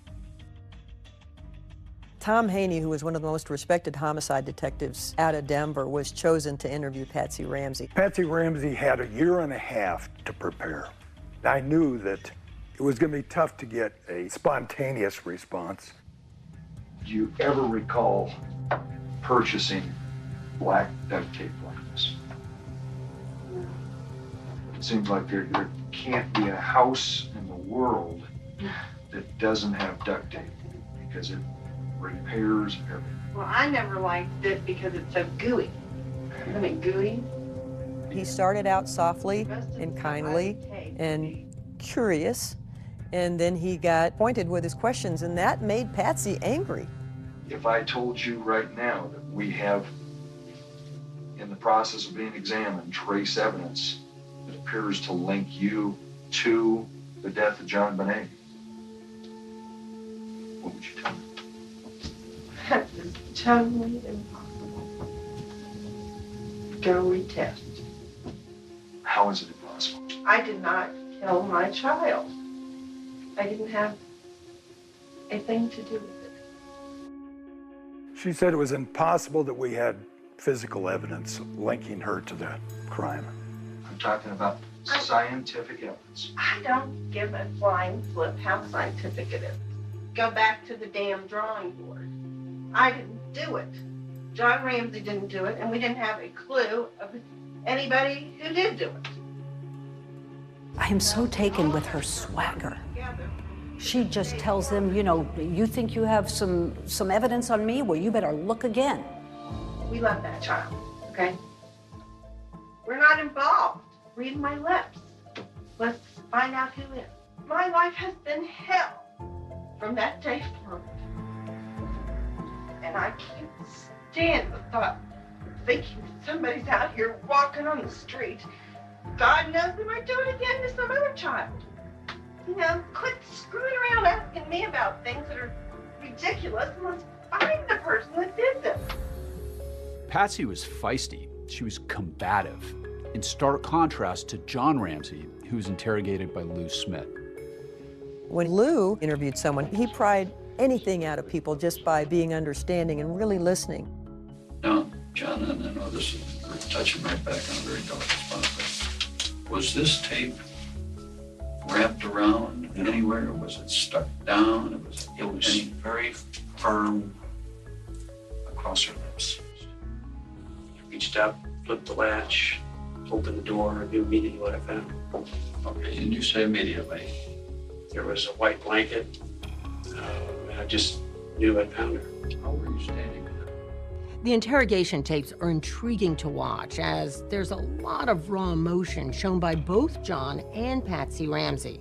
But the bottom line is both John and Patsy deny that anyone in their family killed JonBenet, and there was nothing revealed that allowed for charges to be brought against them. And we want to do everything we can to help solve this case for you. My dad's conclusions after that interview were just firmed up his belief that the Ramseys had nothing to do with this murder. I'm not saying parents don't kill their kid. Parents do kill their children. So, but they're trying to say Patsy did. Their actions before, during, and after are all consistent with innocent people. He didn't do it. My dad started getting frustrated as time went on because he felt that the case against the Ramseys was being slanted where no other evidence was coming in. I thought there was something drastically wrong and that there was a gross injustice in this case. I had seen evidence of an intruder in the house that night. Lou Smith thought that the Ramseys were being targeted unfairly, and he didn't believe the police were listening to him. Smith so strongly disagrees with the prosecutor's focus on the Ramseys that he is resigning from the case, saying, "The case tells me John and Patsy Ramsey did not kill their daughter." He wrote a letter to Alex Hunter telling them that he couldn't be a part of the persecution of these people, is how he termed it.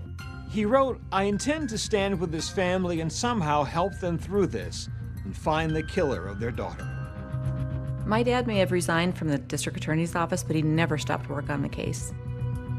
He walked in JonBenet's shoes, and he owed it to her, he felt, to continue his investigation. One thing Lou Smith fought to do was tell a grand jury his side of the story, the intruder theory. There were too many unanswered questions. In particular, that male DNA in JonBenet's underwear that didn't match anyone that they knew of. Who could it be?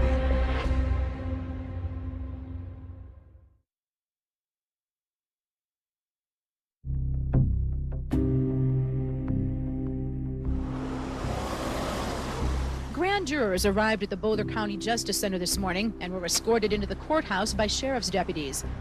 There was enormous pressure on District Attorney Alex Hunter to call for a grand jury, and it took him almost 2 years to actually call one. I think it was the media pressure and pressure from the police that forced him to make that call. A lot of work went into it. You have to remember, this case was happening just after other high-profile murder cases in the country. What did you think of your parents at that point by October 31st? I thought they were these great people that I had killed. From the Menendez brothers to O.J. Simpson. O.J. did it! Those high-profile cases were on most of the country's mind. Good morning, Counsel. Most people think the evidence of Simpson's guilt was insurmountable. We, the jury, in the above entitled action, find the defendant, Orenthal James Simpson, not guilty of the crime of murder. And yet, he walked. Alex remembered that. He told me one time, "I don't want to spend 2 years of my life and $5 million of the taxpayers' money and lose in court."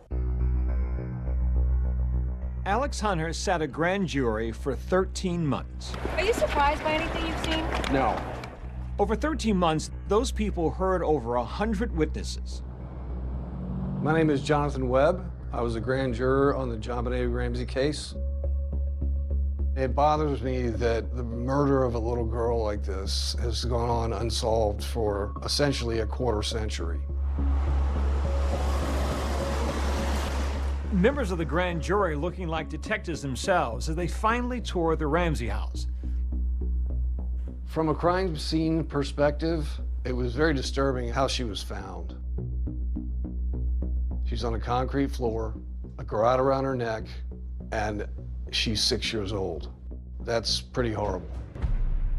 Webb told us that the grand jury spent most of their time focused on two main issues. First, who wrote that ransom note? We heard from 3 handwriting experts, and even though the handwriting experts couldn't definitively say that she wrote it, they all 3 came to the same conclusion that it could have been Patsy Ramsey. The Ramsey's defense team had their own experts who said that the comparison between the writing on the ransom note and Patsy's handwriting was not conclusive. And the grand jury believed that she wrote it.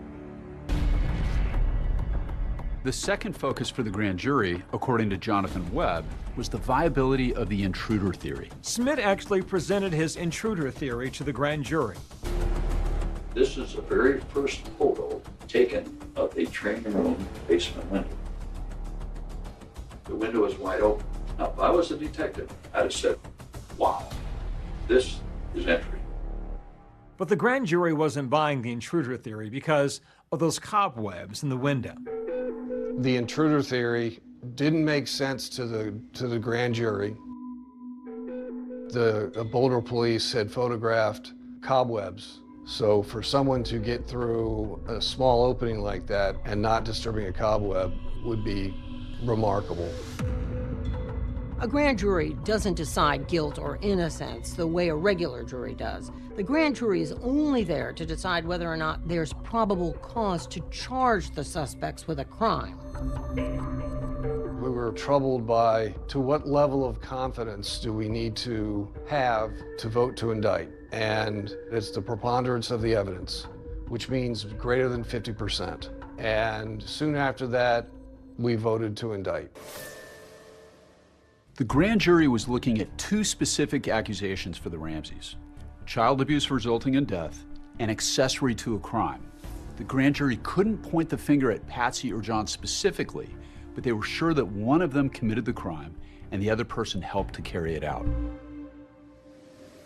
This is 7 News at 5. There is high anticipation in Boulder right now for a Ramsey decision, and we are about to hear an announcement from Boulder DA Alex Hunter. I and my prosecution task force believe we do not have sufficient evidence to warrant the filing of charges against anyone who has been investigated at this time. I was shocked. It's extremely unusual for a grand jury to vote to charge and the DA not charge. I think deciding not to prosecute the parents for homicide was the right decision. No matter what you believe about the case, it would have been very difficult to get a conviction. Thank you very much.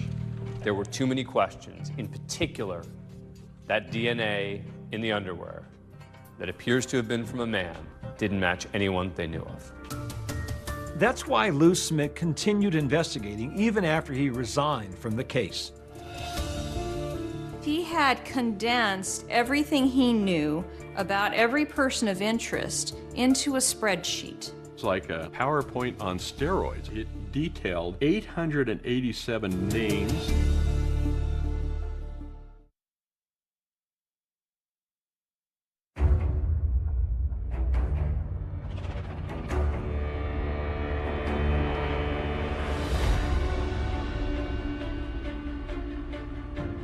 But I think what turned this whole case has always been DNA.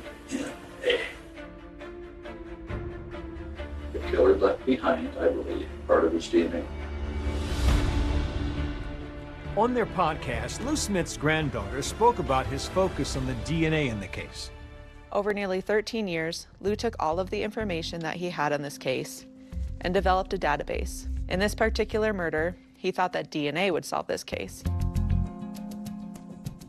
And thanks to major advances in DNA, a number of big surprises were about to come to the case.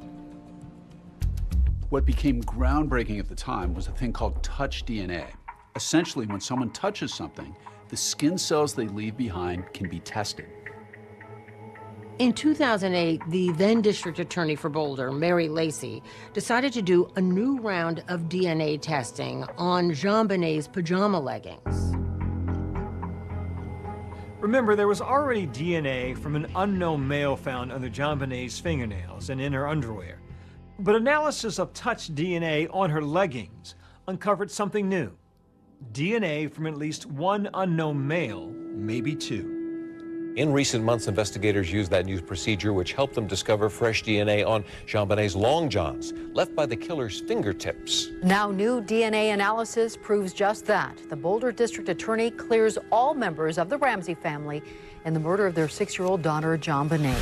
That's a pretty big development. You've got DNA now in 3 places that doesn't match anybody in the Ramsey family. That's a pretty clear indication that somebody else was there, and nobody knows whose DNA it is. This revelation of this new unmatched DNA drove the district attorney to announce they're no longer looking at the family. The news broke here at the district attorney's office with this incredible letter to JonBenét's father. DA Mary Lacey wrote John Ramsey, "We do not consider your immediate family, including you, your wife Patsy, and your son Burke, to be under any suspicion in the commission of this crime." The DA also apologized to the Ramseys. She wrote in part, "To the extent that we may have contributed in any way to the public perception that you might have been involved in this crime, I am deeply sorry." John Ramsey responded to the DA's letter and the stunning development on a local newscast. We're certainly grateful for an acknowledgement that we are innocent, that this was an intruder, which of course we've always maintained. But this is a reminder how often that they are human beings and how often they get it wrong, how often their biases take them down the wrong path. Somebody told me in the police world, they said the most dangerous thing is a police department that's made up their mind. And that's certainly what happened in our case. All it takes is one match to the DNA, and you've possibly nailed the killer. Our killer, JonBené, how many victims has he had in the past? And how many victims is he going to have in the future? And so this killer could still be murdering even today. Lou Smith dedicated years to investigating the JonBené Ramsey murder case. But eventually, he ran out of time. When he got sick with cancer, he knew that his time was limited. And so during that time, he just talked to others about not letting this case die. He had people coming every single day, 60 to 70, 80 people a day, coming to see him. And they said their goodbyes. And during that time, he would still talk about the case. I remember about the last 3 days, he had slipped into a coma, and the conversations would become one way, you know, and I don't know if you could hear me or not.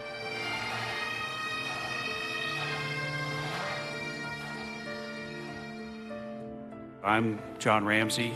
I had the opportunity to visit Lou a week before he died. Remarkably, during that time together, Lou talked a lot about the case. He hadn't given up. He never gave up. Lou Smith's legacy lives on, and his tenacity to solve this case was passed on to his daughter, Cindy Mara. And he just said, I have a name. I want you to write it down. And I did. And he said, that's where you start. You know, we'd be glad to pay that. We don't have that electronic report, so we would need Boulder to send it. After my dad died, you know, a couple of us, our family, and then some of his old homicide partners, we just formed a team. You want to go down to number 2, because that is an in-state one. Yep. What we all share in common is that commitment to fulfill Lou's dying wish, that this case doesn't die with him. And I think it's that devotion, that respect, that love for Lou is what keeps our team moving forward. According to investigators, there were other possible suspects, including a local Santa in town who had previous interactions with the Ramseys. There's no way in the world that I could be involved in the death of this little girl. I adored her. But there's another man who comes forward and claims he's responsible for JonBené's murder. I love JonBené, and she died accidentally.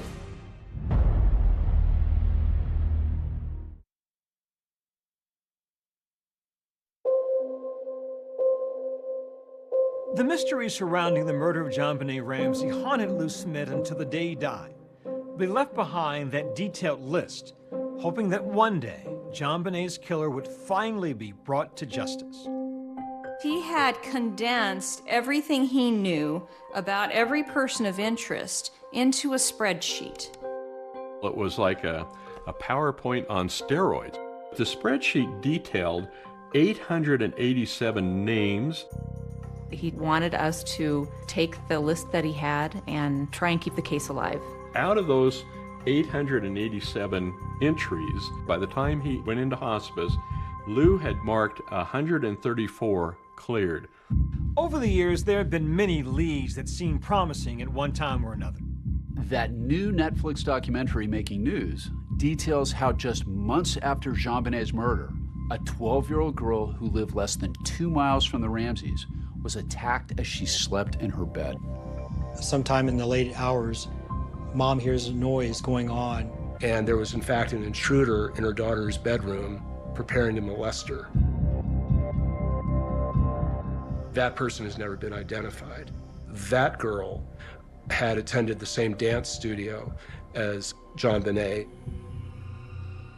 Are the two cases connected? I don't know.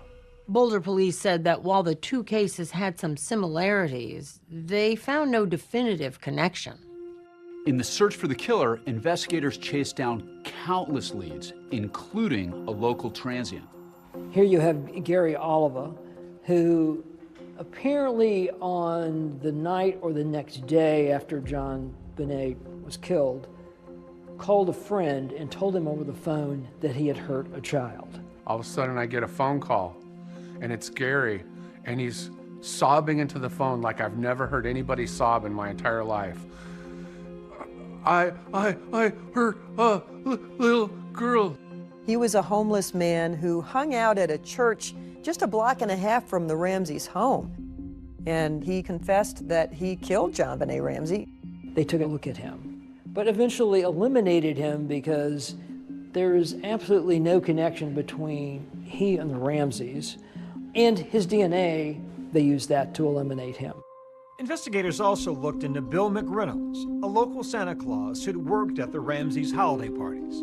JonBenet had made a comment that he, Bill McReynolds, was coming to their house to see JonBenet. I think everybody thought that was a little weird. His DNA didn't match, and he's out of the picture. And then Alex Hunter, the Boulder County District Attorney, speaks directly to the killer. I want to say something to the person or persons that committed this crime. The list of suspects narrows. Soon there will be no one on the list but you. A day after the DA rattles the cage, a man named Michael Helgoth attracts the attention of authorities. Michael Helgoth evidently committed suicide the day after the Boulder District Attorney threatened that, hey, we're going to find you. The death of this child has broken all of our hearts. We will see that justice is served in this case and that you pay for what you did.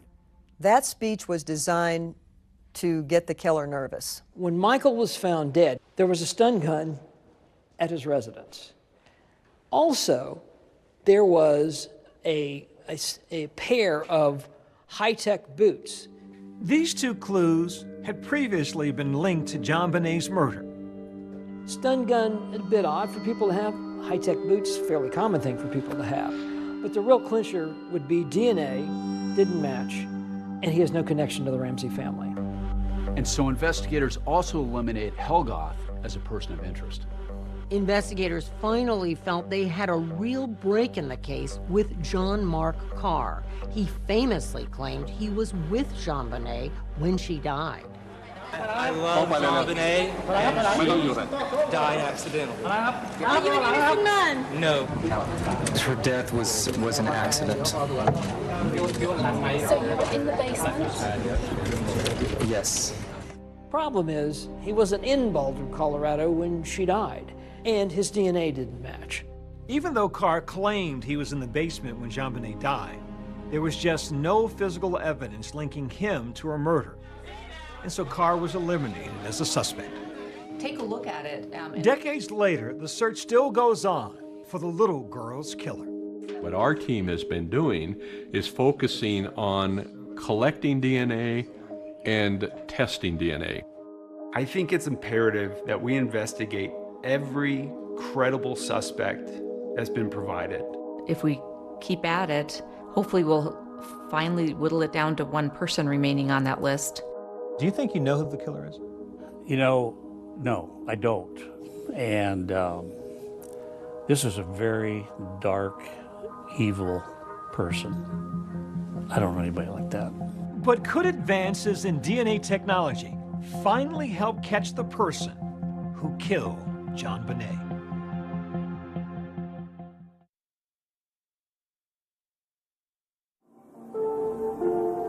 The John Bonet Ramsey case is just as mysterious today as it was in 1996, when her devastated parents were left with tiny mementos from their daughter to hold on to.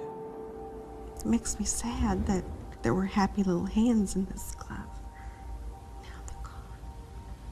So the memories bring tears to your eyes, but you're also a little more at peace?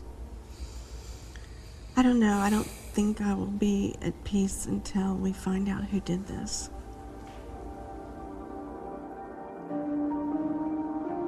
For Patsy Ramsey, sadly, her fight to find her daughter's killer ended in 2006 when she passed away.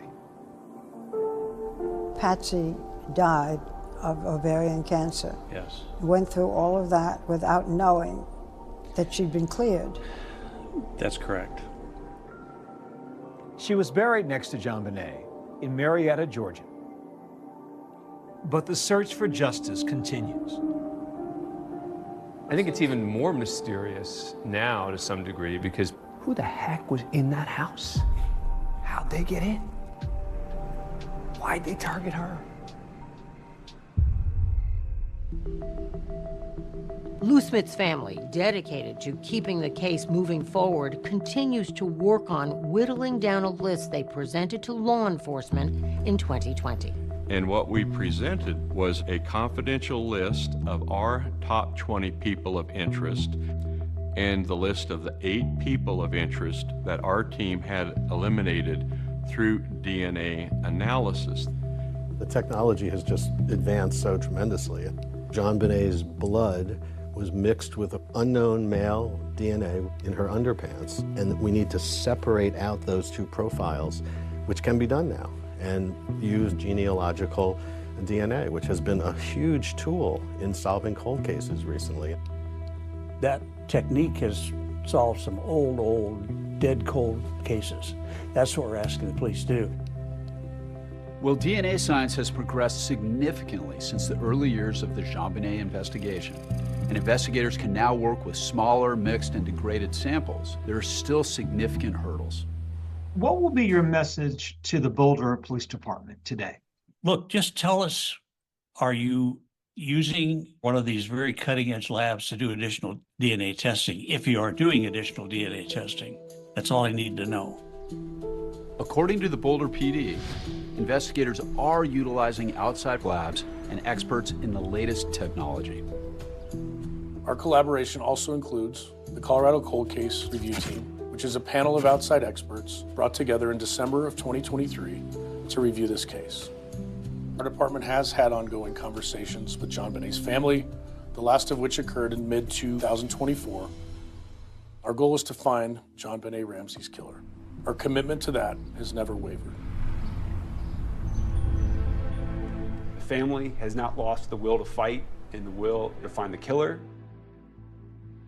If we can find the killer, then the next generation doesn't have to live with that trauma and the unknown and the speculation.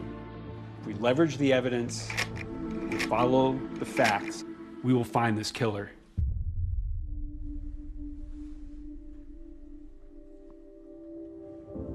My dad certainly suffered a tremendous amount, but I think he's focused on life today and enjoying life with his family and grandkids, and he's remarried. But he says he's still always thinking of John Bonet, trying to focus on the positive of this beautiful